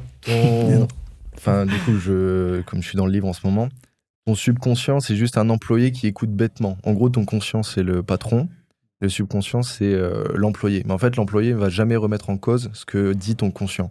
En fait, peu importe ce que ton conscient va dire, que ce soit dans le bien ou dans le négatif, ça va arriver. Et lui, il avait pris un exemple, du coup, dans le livre, c'est que, en gros, il avait été en Inde et il avait été voir une voyante. Et la voyante, elle lui a dit, ouais, le 16 décembre 2022, tu vas mourir. Et lui, il croyait tellement fort à ça, tu vois, il avait aucune maladie, que le 16 décembre 2022, il est mort. Il s'est jeté d'un pont. Non, il est vraiment mort, genre la nuit. Comme ça. Dingue. C'est une histoire de fou, ça. Non, et c'est la réalité. Et genre, il y a même dans le livre, il en parle, t'as une médecine par autosuggestion. Genre, en fait, c'est le médecin, il va venir, il va te calmer, etc., pour que tu sois dans un peu un état méditatif. Et juste, il va te dire, ok, t'es en bonne santé, blablabla, blablabla. Et genre, ça se soigne tout seul. C'est comme les effets placebo, en gros. Ouais, mais c'est comme l'histoire tu sais, des personnes qui sont hospitalisées. Et le médecin te dit, mais ça c'est même en France, tu vois, Ouais. ils te disent de t'imaginer faire du sport, ou sinon ils te mettent du sport à la télé. Oui. Et ça te fait conserver un petit peu ta masse musculaire. Enfin, ils ont fait des études comme quoi Oui, les personnes qui faisaient ça perdaient moins de masse musculaire que les personnes qui il y a eu faisaient 3 exemples. La personne qui s'imaginait en train de faire du sport, la personne qui faisait du sport et la personne qui ne faisait pas de sport. Et celle qui s'imaginait en train de faire du sport avait des résultats quasi identiques à celle qui faisait du sport. Bah, je vais plus à la salle. je peux l'imaginer. Puis, Non, mais c'est réel. Je pense qu'on se rend pas compte à quel point le cerveau, c'est important, le pouvoir des pensées. Ouais. Et peut-être que justement, c'est un des pans sur lesquels il faut travailler dès le début. Parce que c'est ça qui après va jouer sur le reste. Au quoi. terre toutes ses pensées. C'est facile à dire qu'à faire. Ouais, bien sûr. Mais que Andrew Carnegie il disait. Ouais. Donc, s'il est devenu milliardaire aussi rapidement, c'est qu'il y a une bonne raison. Et s'il dit ça, c'est qu'il y a une bonne raison aussi. Ouais, je suis bien Et d'accord. C'est le secret. En Je suis tout bien cas, d'accord. c'est ce qu'il dit, c'est son secret. Toi, t'as eu des trucs un peu comme ça mentaux où t'as dû travailler dessus, des points bloquants, tu sais, des... Alors, en fait, moi, les seules choses que je faisais, j'ai essayé de faire des affirmations positives. En fait, finalement, j'ai essayé de les tenir. Et après, je me suis dit, tu sais quoi, écoute, j'ai pas envie de le faire. Enfin, là, je sentais au fond de moi que je sortais de ma espèce de mal-être que j'avais. Dès que je ressentais ce mal-être, je me disais, ok, c'est qu'en fait, c'est en train de changer et je suis en train d'évoluer. Et en fait, ça pouvait paraître complètement dingue, mais je disais, limite, j'aime bien souffrir. Tu vois, on aurait dit que j'étais complètement cinglé. Mais en fait, le fait de sortir de ta zone de confort, ça te fait souffrir. Mais comme tu sais que tu souffres parce que tu sors de ta zone de confort, en fait, c'est positif. Parce que tu sais que tu vas là où il faut. Et donc, finalement, le fait de le voir de cette manière-là, tu te dis pas, je souffre, j'ai pas envie, donc il faut que j'arrête. Tu sais pourquoi tu le fais. Et finalement, voilà, ça vient aussi par rapport à quel type de souffrance tu as. Mais là, quand tu sais qu'en fait, tu es en train de travailler sur quelque chose, tu es en train de prendre une décision dans ta vie, que tu souffres par rapport à ça, parce que, en fait, finalement, tu sors de cette zone de confort, mais que tu sais que, en fait, la souffrance, elle vient de là. Si tu t'excites un peu, tu vas à ton cerveau, tu dis, OK, je ressens ça parce que je suis en train d'en sortir et donc je vais aller vers du positif, ben, tu le vis beaucoup mieux. Et donc, c'est un peu cette espèce d'affirmation positive où finalement, le fait de le penser, en fait, tu sais très clairement où tu vas et tu te laisses pas driver par tes pensées négatives. Parce qu'en fait, combien de fois ça, je l'ai eu. Tu vois, le truc de, pareil, c'est réussir à se driver, à se motiver tout seul. Matin, quand t'es entrepreneur, tu peux très bien te lever à 11h du matin, personne ne va venir t'embêter. Ouais. Mais en fait, finalement, si tu te mets pas toi-même un cadre et si tu te dis pas toi-même, OK, il faut que je bosse et je dois bosser autant, tu peux vite te laisser aller. Et en fait, ça, je le sais parce que je l'ai vécu pendant toute une période, enfin, peut-être pendant plusieurs mois. Et je faisais déjà 10-15 000 euros par mois, tu vois. Et je l'ai vécu et je me laissais vraiment aller. Et je vivais sur ce que je faisais. Je disais, OK, je travaille 1 heure par jour, 2 heures par jour, c'est très bien. Et en fait, à un moment donné, mon business, il a eu un gros souci et tout a craché d'un coup. Et là, je suis tombé dans une espèce de mini-déprime parce que, en fait, je travaillais que 1 à 2 heures par jour. Je n'étais pas du tout stimulé. Je faisais n'importe quoi. Je me souviens qu'à 9h du matin, je regardais la télé. Et au lieu de bosser sur mon business, et je faisais 10 000, 15 000 par mois. Et c'est là où je me suis dit, OK, il faut vraiment que tu te drives. Et ce truc de te dire, OK, il faut toujours que tu te mettes un peu, tu vois, le coup de fouet. Et que tu te dises, OK, si je souffre, mais je souffre, c'est pour du positif derrière, forcément, tu le vis beaucoup mieux. Et aussi, d'un point de vue perso, tu avances mieux, tu tombes pas dans une espèce de mini-dépression, parce que ça aussi, tu vois, ça peut vite arriver, l'espèce de perte de sens, un peu, tu vas te dire, je fais toujours le même, j'ai une perte de sens. Surtout quand tu commences à faire de l'argent. Ben, c'est ça. Dès que, quand tu t'en fais pas, tu as envie d'en faire, et quand t'en fais, tu te dis, OK, c'est quoi le prochain step, surtout quand t'arrives à des 10 000. 10 000, Ouais, pour moi, c'est vraiment la barre symbolique, un peu. Ouais, surtout, et c'est genre là où t'es bien. Genre, tu peux Mm. aller n'importe où, tu peux faire ce que tu veux quand tu veux et tout. Et c'est à ce moment-là, tu te dis, putain, qu'est-ce que je fais, tu vois. Et c'est là que faut avoir un vrai pourquoi. On en a parlé dans le dernier podcast. Et pas juste, je veux faire 10 000. Et même, la plupart des gens, je crois, ils font des dépressions parce que quand ils atteignent leur objectif, ils ont pas d'objectif derrière, tu vois. Genre, moi, là, mon objectif, c'était expat. C'est causé, j'allais dire. C'est réalisé. C'est acté, ouais, réalisé. Enfin, c'est coché. Putain, c'est coché. Et si j'aurais pas d'autres objectifs derrière, je sais que je serais là, ok, je fais quoi? Mais c'est un truc tout con en vrai. Mais c'est ça, et en fait, Oui, c'est important. déjà c'est important, et c'est aussi, tu vois, une question d'environnement. Et finalement, quand tu fais 10-15 000, que tu as atteint ton objectif, et que ton environnement, il te drive pas, et on en revient à ce qu'on disait off la dernière fois, la météo du Nord qui est temps gris toute la journée. Je sais pas comment vous faites les deux là. Je vous jure, ça va. Je fais plus. D'accord. Après, vu qu'on a toujours vécu ça, tu vois, un souci pour nous. Puis après, c'est des moods différents. Mais tu vois, même ça, la personne qui veut pas encore s'expat dans un autre pays, si vous êtes dans le Nord, elle est dans le Sud quand même. Franchement. Ouais, je sais pas. Bah, ouais. Ça dépend des gens. Hein. Tu sais, moi, genre le temps gris, moi j'aime bien, ça me fait kiffer. Hein. C'est genre tout. Le temps gris, non, mais quand il pleut, mais qu'il fait chaud. Tu vois ce que je veux dire? Non. T'as pas ça? Non. Des pluies un peu chaudes l'été. Bah, il fait beau en général. Nous, on a ça dans le Nord, donc c'est pour ça. Mais tu vois, genre ce temps-là, moi je kiffe. Je comprends. Oui, bah après, de toute façon, c'est ce que tu as connu. Et sinon, par rapport à ce que tu disais tout à l'heure, moi, ce que je dis toujours à tout le monde, parce que au début, on croit pas trop en toi, tu vois. C'est ce qu'on disait. Quand tu parles de ouais, bon, moi je vais faire ça, soit on dit non, arrête de rêver, ça n'existe pas, arnaqueur, truc. Quand tu commences à le faire, là tout le monde, oh, en fait ça marche. Et du coup, après, c'est comment tu fais, tu vois. Comment tu fais, t'as arnaqué qui, qu'est-ce qui se passe, exactement ça. comment tu fais tes sous. Et moi, à chaque fois, je leur dis, je travaille, tu vois, c'est pas quelque chose qui est très dur. Et les gens, ils pensent que ce que je fais, le travail, c'est super compliqué. Alors que moi, ce que je dis à chaque fois, je trouve pas que faire du business soit si inhumain. Je trouve que ce qui est vraiment dur, c'est de travailler sur soi-même. C'est ce que tu disais toi tout à l'heure. C'est-à-dire que par exemple, quand tu vas travailler pour toi-même, tu dois avoir ta discipline pour te lever à l'heure qu'il faut, pour travailler alors que personne va être là. Tu n'auras pas un patron pour dire, bon, là tu fais ça, sinon un truc, tu vois. En soi, le plus dur vraiment du travail d'entrepreneur pour moi, au début, je pense qu'après, tu vois, c'est des steps. C'est-à-dire que quand tu as atteint un certain step, ça change, c'est plus pareil. Mais au début, en tout cas, c'est vraiment le travail sur soi-même, quoi. C'est la discipline. Hein. Donc, voilà. Moi, discipline, oui et non. Hein. Ça dépend en fait de ce qui te donne le plus de dopamine. Si t'es là comme un con tous les jours à scroller, entre travailler et scroller. Ouais, mais c'est un travail sur toi-même. Bien sûr. Ton travail sur toi-même, tu vois, c'est d'arrêter de scroller. Ouais, c'est ce que je veux dire. C'est qu'en fait, au début, ce qui est pas, en fait, c'est pas le business qui est dur, c'est tout ce qu'il y a autour qui va impacter sur ton business.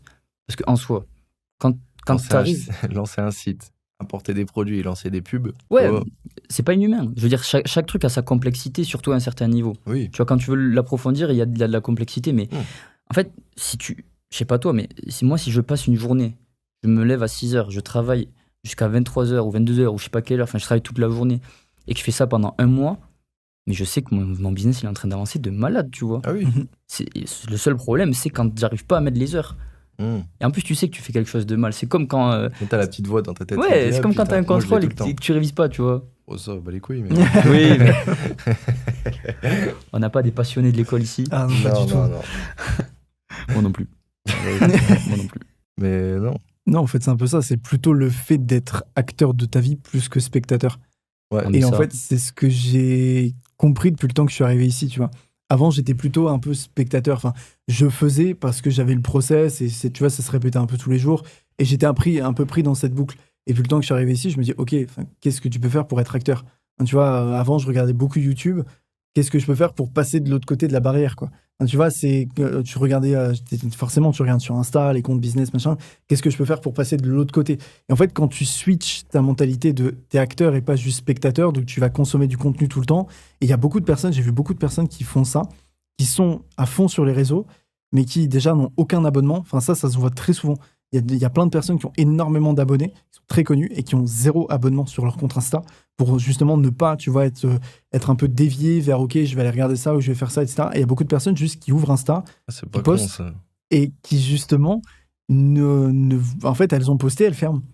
Tu vois, et juste, c'est ok, t'es acteur, t'es pas spectateur. Et le fait d'avoir vraiment 0 abonnement sur Instagram, il y en a énormément qui font ça. Et parce que finalement, tu peux rien faire, quoi. Après, les seules publications que tu vois, quoi. Mais les seules publications que tu vois, c'est les tiennes. Donc finalement. Mais ça te propose maintenant des publications de personnes que. Non, je crois pas. Mais quand t'as vraiment 0, rien. T'as rien du tout. Rien, c'est vide, non, quoi. Vraiment rien. Et donc là, tu vois, c'est lunaire parce que tu switches complètement et tu te dis, ok, juste j'ouvre, je poste et je ferme et fini, quoi. Ça fait comme nous quand on bloque YouTube. Tu vois, avec l'extension. Ouais. Pareil. Mais en fait, ça, je pense que si les gens ils arrivaient à passer de spectateur à acteur, mais leur vie, enfin, tout le monde serait tellement plus heureux. Parce qu'en soi, moi personnellement, avant de réussir à me lancer, parce qu'en fait, je me suis intéressé à l'entrepreneuriat il y a très longtemps. Et j'ai même acheté mes premières formations d'e-com il y a très longtemps. Alors que je commence vraiment à vivre que maintenant. Et pendant ce temps-là, c'est pas juste. J'essayais pas en fait. Le problème, c'est juste que j'essayais pas. Parce que tu regardes YouTube, tu regardes les formations, tu regardes le truc, tu dis, ok, c'est cool, mais c'est pas vraiment réel. Tu vois.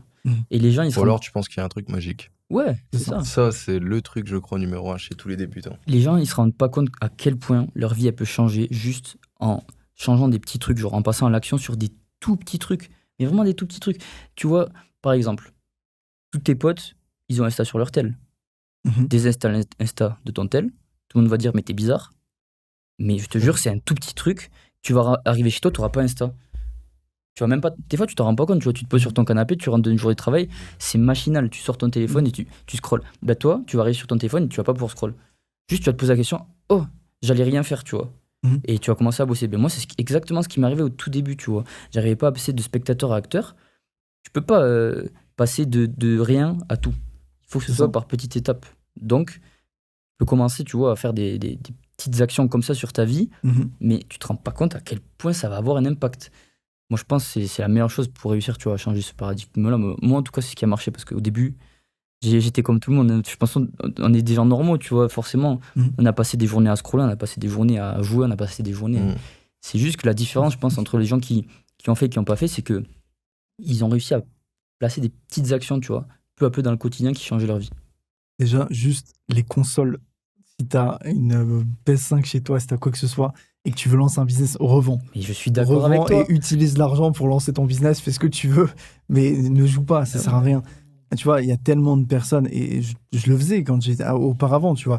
Et vers, je pense, mes 14-15 ans, je sais pas pourquoi, d'un coup, j'ai switché, et je me suis dit, mais en fait, ça sert à rien. Et je me retrouvais devant l'écran en me disant, mais à quoi ça sert? Enfin, tu vois, t'es là, tu joues, tu passes 4, 5, 6 heures par moment devant un écran, ça sert à rien. T'as fini ça. Et oui, je suis gentil. Et ça sert à rien. Et donc, juste, si t'as ça chez toi, tu le revends. Si t'as Netflix, ok, tu le coupes. Et en fait, t'essaies vraiment d'être focus. Au lieu de regarder Netflix, de regarder la série dont tout le monde te parle, achète un livre et lis-le. Tu vois, c'est moins sexy et finalement, personne ne va en parler. Mais toi, dans ton cerveau, ça va te faire quelque chose, ça va t'aider à avancer. Et finalement, tu vois, c'est exactement ce que tu disais avec Instagram, c'est que tout le monde scrolle. Et l'erreur que je vois tout le temps, et je le vois puisque ma copine faisait exactement ça, le matin, c'est d'aller sur TikTok. Et elle le déjeunait avec TikTok. Et je ne l'ai jamais compris. Et à chaque fois, je lui disais, mais qu'est-ce que tu fais? Pourquoi tu fais ça? Non, ma copine. C'est pas toi. Je rigole. Et en fait, si tu veux, elle allait sur TikTok tout le temps. Ouais. Et je comprenais pas. Je me dis, mais à quoi ça sert? Tu vois, le matin, c'est le moment où ton cerveau il est le plus malléable. Surtout que ça détermine le reste de ta journée, en fait. Ouais, c'est exactement ça. La première tâche que tu fais, ça détermine toute Donc, ta journée. si tu scrolles comme ça tout le temps, tu sais que j'y croyais pas, ça. Mais... Et des fois, genre, je me réveille le matin, je vais regarder une vidéo, tu vois. Et des fois, tu regardes soit une vidéo de business, soit des fois, tu as une suggestion à la con, tu vois.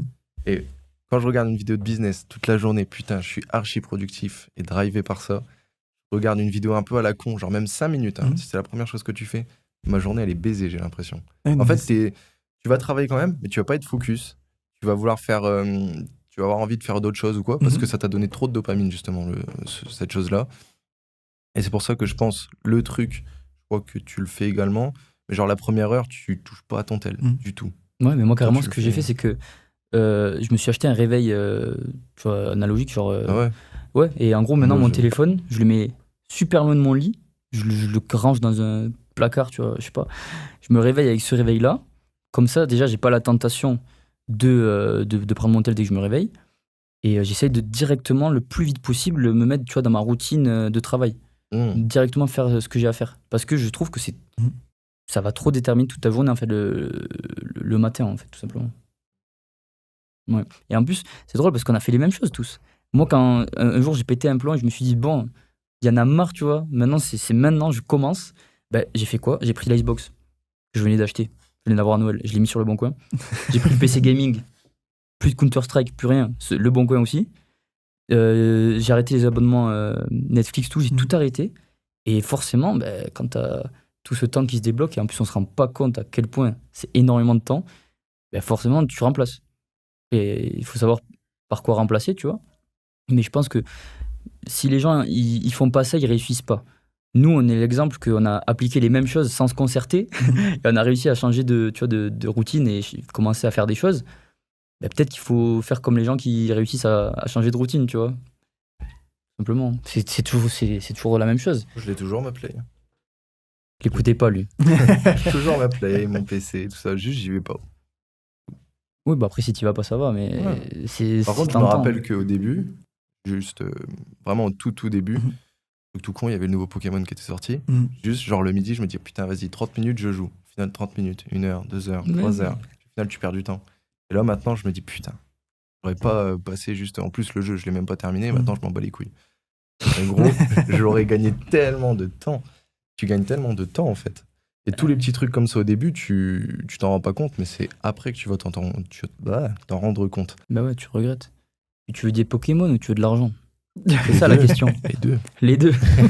Il veut tous les attraper. C'est ça. Non, j'ai une vraie question. Est-ce que vous avez déjà eu un élève que vous avez envie de ghoster parce que tellement il vous posait des questions absurdes ou tellement il vous spammait? Est-ce que ça vous est déjà arrivé, ça? Oui. Je pense que c'est dans tout, ça. Vas-y, raconte. Oui, en fait, c'était une personne qui me pose des questions. En fait, je lui expliquais des choses. Elle avait les réponses. Ouais. Elle me reposait les mêmes questions. Je lui redonnais les réponses. Elle me reposait les mêmes questions. Et en fait, ça tournait comme ça en boucle. Et donc, au bout d'un moment, je lui ai dit, mais comment est-ce que tu veux que je lui explique? Que je lui ai expliqué. Mais là, les explications. Et donc, à un moment donné, en fait, tu deviens fou. Parce que t'as pas envie d'être désagréable. Mais tu sais plus comment expliquer. Et tu te dis, mais comment je lui dis? Donc, je l'ai noté. Mais même, tu vois, je lui faisais des vocaux. Donc, je me suis dit, peut-être, elle comprend pas les vocaux. Donc, je l'ai écrit. Et même avec un plan, elle comprenait pas. Et donc, après, ça revient, tu vois, à ce qu'on disait tout à l'heure. C'est parce qu'il y a certaines personnes qui vont pas l'interpréter comme toi, tu voudrais que ça soit interprété. Et donc, c'est là aussi à toi, quand tu travailles avec des gens et quand tu accompagnes des gens, de te mettre aussi un peu à leur niveau. Même si c'est pas, tu vois, une question de jugement, mais tu vas te dire, ok, elle est peut-être au niveau 5, moi je suis peut-être au niveau, je sais pas, 30. En fait, je me mets à son niveau pour comprendre ce que moi je ressentais quand j'étais là. Et tu vois, comment est-ce que j'interprète les choses, comment est-ce que je vois, et boum, comme ça, je vais pouvoir lui expliquer correctement pour qu'elle aussi, elle comprenne. Mais oui, oui, t'en as souvent, oui. Tu m'étonnes. Après, parfois, je me dis, s'il te repose la question, c'est peut-être aussi qu'il fait pas confiance, tu vois, ça revient un peu à ce qu'on disait. Il la redemande pour savoir s'il n'y a pas un truc secret. Parce que des fois, tu vois, ils s'attendent à une réponse... Ouais. Alors qu'en soi, non, c'est pas si compliqué, il faut juste que tu fasses ça, tu l'appliques et voilà. Mais c'est vrai, combien de fois on m'a dit, en fait, je m'attendais à ce que ce soit plus compliqué. Tu sais, en fait, on ça, pense vrai, que... Tu complexifies la chose. C'est ça, on pense qu'on va te sortir des systèmes, des choses un peu tirées par les cheveux, alors qu'en fait, juste, tu poses les bases et on te dit, il faut faire que ça. Bah oui, et du coup, si tu fais, ça fonctionne. Et en fait, t'as le dessers, link AliExpress, t'importes tes produits. Exactement ça. Et il y en a, mais non, mais je veux mettre le logo dessus, mais non, mais je veux faire ça. Mais t'as même pas vendu une fois. Enfin, non, vends et après, tu verras par la suite. Quoi. Un logo, bon, c'est ça qui fait vendre. Mais c'est ça, quoi. C'est finalement dans la tête de beaucoup. C'est gros, j'ai pas fait de logo, c'est le texte de base. Et c'est ça, dans la tête des personnes, c'est vraiment ça. Un truc. Bah oui. C'est quoi le premier produit que vous avez vendu? Vous vous souvenez ou pas? Gamelle pour chat. Gamelle pour chat? Ouais, celle où le chat, il est comme ça lui casse pas le cou. Enfin, tu sais, ça avait un truc un peu santé. Ça avait marché, J'ai fait 3 ventes, mais j'étais pas rentable. Je dépense genre 200 balles pour faire 100 € de chiffre d'affaires, tu vois. Et quand les gens ils te demandaient ce que tu faisais dans la vie, tu leur disais que tu vendais des gamelles pour chat? Non, je disais que je faisais de l'e-com. Ouais. C'est ça. Je pense que la réponse à cette question dépend du produit que tu vends. Tu vois, parce que si tu vends un produit stylé, tu vas pas dire je fais l'e-com, tu vois, j'ai une boutique de ça. Tu vois ce que je veux dire? Moi maintenant, parce que la plupart de mes proches le savent, mais genre je vendais des vêtements. Chaque fois je dis ouais, je vends des vêtements. Ouais. Bon après, derrière j'ai la question, tu vends de la marque? Bah, ma marque. Voilà. Et toi, c'est quoi? Alors je vais me faire insulter, mais c'est des masques pour le Covid. Oh putain la vache! J'en ai connu des gens qui faisaient ça, ils ont fait beaucoup d'argent. Beaucoup d'argent, mais très réglementé, et je me suis fait strike juste après. C'était pareil pour les gens que je connais. Moi, j'ai vendu des leggings rembourrés pour femmes, et du coup, je disais que je faisais de l'e-com. Mais ça avait bien marché pour le coup. Ça avait très bien marché. Si quelqu'un veut reprendre le produit, je vous le laisse. J'en veux plus. Ça fonctionne toujours bien. Ouais, bah après, ils ont fait des leggings aussi pour le sport. C'est Sona là, qui faisait transpirer, qui marchait bien aussi. Sudation. C'est quoi ton objectif là en chiffres? Genre, concrètement, là, c'est quoi ton prochain objectif? Genre, tu veux faire combien? Au niveau mensuel ou annuel? Mensuel.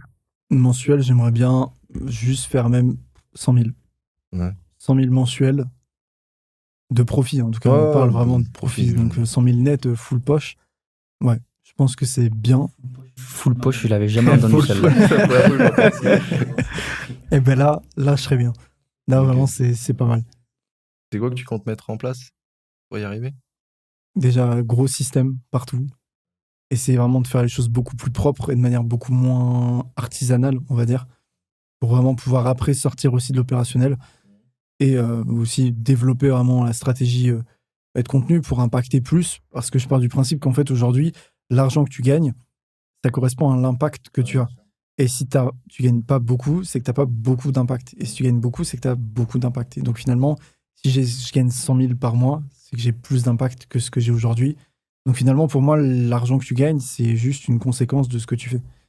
Et je le vois vraiment dans ce sens-là. Donc si j'arrive à tout mettre en place et arriver à 100 000, ça voudrait dire qu'en fait, j'aurai assez d'impact pour atteindre mon objectif. Et une fois que je serai à 100, je voudrais 150 et après 200, enfin bref. Et je voudrais toujours impacter plus, quoi. Et là, tu comptes monter une équipe, par exemple, pour t'aider à faire ça? Équipe, oui, mais je pense plutôt vraiment freelance, quoi. Pas Ouais, équipe où bien je sûr. vais vraiment salarier des personnes. C'est Mais une équipe quand même. vraiment, je pense faire ça. Commencer aussi petit à petit, tu vois, à sortir de l'opérationnel pour pouvoir aussi être plus libre de mes mouvements, surtout sur la partie, tu vois, coaching, la partie vraiment contenu et tout ça. Parce que ça me prend forcément beaucoup de temps, quoi. C'est quoi, genre, le chiffre? Genre, t'es investi ou pas? En bourse ou... Ouais. Genre, c'est quoi le chiffre où tu vas avoir une... Par exemple, si tu fais 10 M et que tu prends 8% à l'année, genre, c'est quoi ce chiffre pour toi, là, qui... Genre, t'as ce chiffre et après, t'arrêtes de bosser? Alors, je me suis même jamais posé la question parce que, genre, arrêter de travailler, pour moi, c'est impossible. Ouais, bien sûr. Mais bosser moins, tu vois. Genre, ralentir. Je pense que même ça va être compliqué. Ah ouais? En fait, j'arrive pas vraiment. En fait, tu fais quoi à la travailler. C'est ça la question. Mais c'est ça. En fait, la question que je me pose, c'est imaginons, tu prends même 1 million par mois, ok, et tu t'achètes une Ferrari tous les mois, et t'en fais quoi après? Ouais, je vois. Donc, en fait, finalement, je préfère vraiment travailler tout le temps, et je pense que même si je gagne 1 million par mois, je continuerai toujours à bosser autant, différemment, mais autant. Parce que, tu vois, le fait de se sentir aussi utile, je pense que ça aide aussi à sortir, tu vois, de certaines phases d'anxiété. Tu vois, en fait, je pense parce que toi, la t'es plupart, très anxieux. ben c'est ça, la plupart des phases d'anxiété que tu as, c'est en fait, tu te sens vraiment inutile Complet. et tu restes. Mais c'est ça. Moi, je suis pas du tout anxieux, donc...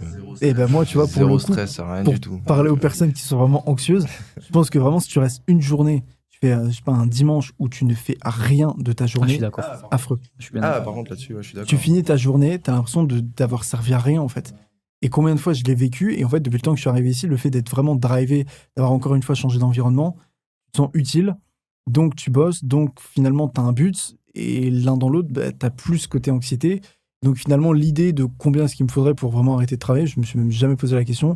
Je me dis juste combien est-ce qu'il me faudrait pour vraiment kiffer ma vie et dépenser sans rien compter. Enfin, tu vois, si j'ai envie d'acheter une Lambo le lundi et une Ferrari le mardi, ok, je peux le faire parce que j'ai l'argent. Et là, ok, ça serait drôle. Mais le fait d'arrêter de travailler, je pense que vraiment jamais, quoi. Ouais, puis je pense en plus, quand tu gagnes de l'argent, ce que tu peux faire surtout, c'est mieux choisir les tâches et faire juste celles qui te plaisent, tu vois, et qui a un fort impact, et déléguer le reste. Du coup, tu fais vraiment que ce qui te plaît. C'est exactement ça. Et tu ça, travailles quand même. tu le vois beaucoup en fait avec des personnes qui partent en retraite. Et tu vois, elles ont été peut-être dans le salarié toute leur vie, elles partent à la retraite, et en fait, elles font rien de leur vie, elles restent chez elles, regardent la télé, et en fait, elles tombent dans une espèce de dépression parce qu'elles se sentent complètement inutiles. Et combien de personnes tu vois aujourd'hui, alors après pour des raisons aussi financières, il y a beaucoup de personnes qui sont à la retraite, qui se remettent à travailler malheureusement en France, mais t'en as aussi beaucoup qui vont peut-être dans des assos, qui vont, tu vois, essayer d'entraider pour se sentir utile, parce que rester chez toi toute la journée, même si tu as travaillé toute ta vie, en fait, tu te sens inutile, et t'as beau peut-être même avoir 65 ans, je pense que ce que tu vas ressentir d'un point de vue psycho, c'est le même que ce que tu pourrais ressentir à 35 ans si tu restes chez toi toute la journée sans rien faire, quoi. C'est clair. Et toi, ton objectif en chiffres? Lequel? Celui où je pars à la retraite ou... Non, bah, je sais pas, d'ici un an, on va dire. Au moins 1 M. Bénéfice net mensuel. 1 M. Ah ouais. Moi, c'est ce chiffre qui me drive. Bah, t'as raison. Bah, d'ailleurs, ça me rappelle, tu vois, moi souvent, quand je me mettais des objectifs, à chaque fois, tu vois, c'était des petits objectifs. Ouais. Quand je te les disais, tu me disais, mais mec, lis tes Ouais, next. lui, il met des petits objectifs Non, à j'ai chaque fois, je arrêté. lui disais. J'ai arrêté. Il disait, Et moi, je prenais des trucs genre délirants, tu vois. Ah, Mais- justement, c'est le fait d'être délirant. Ouais. Tu sais que tu vas pas l'atteindre, en fait, finalement. Mais tu mais le rates de vas proche. Vraiment, de c'est ça. très Tu vas proche, te pousser à fond pour le faire. Ouais, et du coup, tu m'as dit, faut mettre un objectif 10 fois plus gros que celui que tu pensais, parce que même si tu le rates à 80%, tu auras fait bien plus que ton objectif de base, tu vois. Le Tenix. Ouais, exactement, Ouais. c'est par rapport à ce livre, tu vois. J'ai reçu le livre ce matin. Ouais, bah, tu verras, c'est un très très bon livre. Bon, en tout cas, je pense que c'était un podcast super intéressant. Il y a pas mal de valeurs, surtout comme on dit au début, tu vois, pour tout ce qui est les débutants, les personnes qui ne sont pas encore lancées ou qui commencent à peine à se lancer. Et Théo, je te remercie d'avoir été présent aujourd'hui. Bah, c'est moi qui vous remercie pour l'invitation. En tout cas, si les spectateurs ils ont des questions, encore une fois, comme pendant le dernier podcast, vous pouvez les poser en commentaire. On y répondra dans le prochain. Je pense que ça peut aider toutes les personnes qui écoutent. Petit mot de la fin. Combien mesure ta beuteux?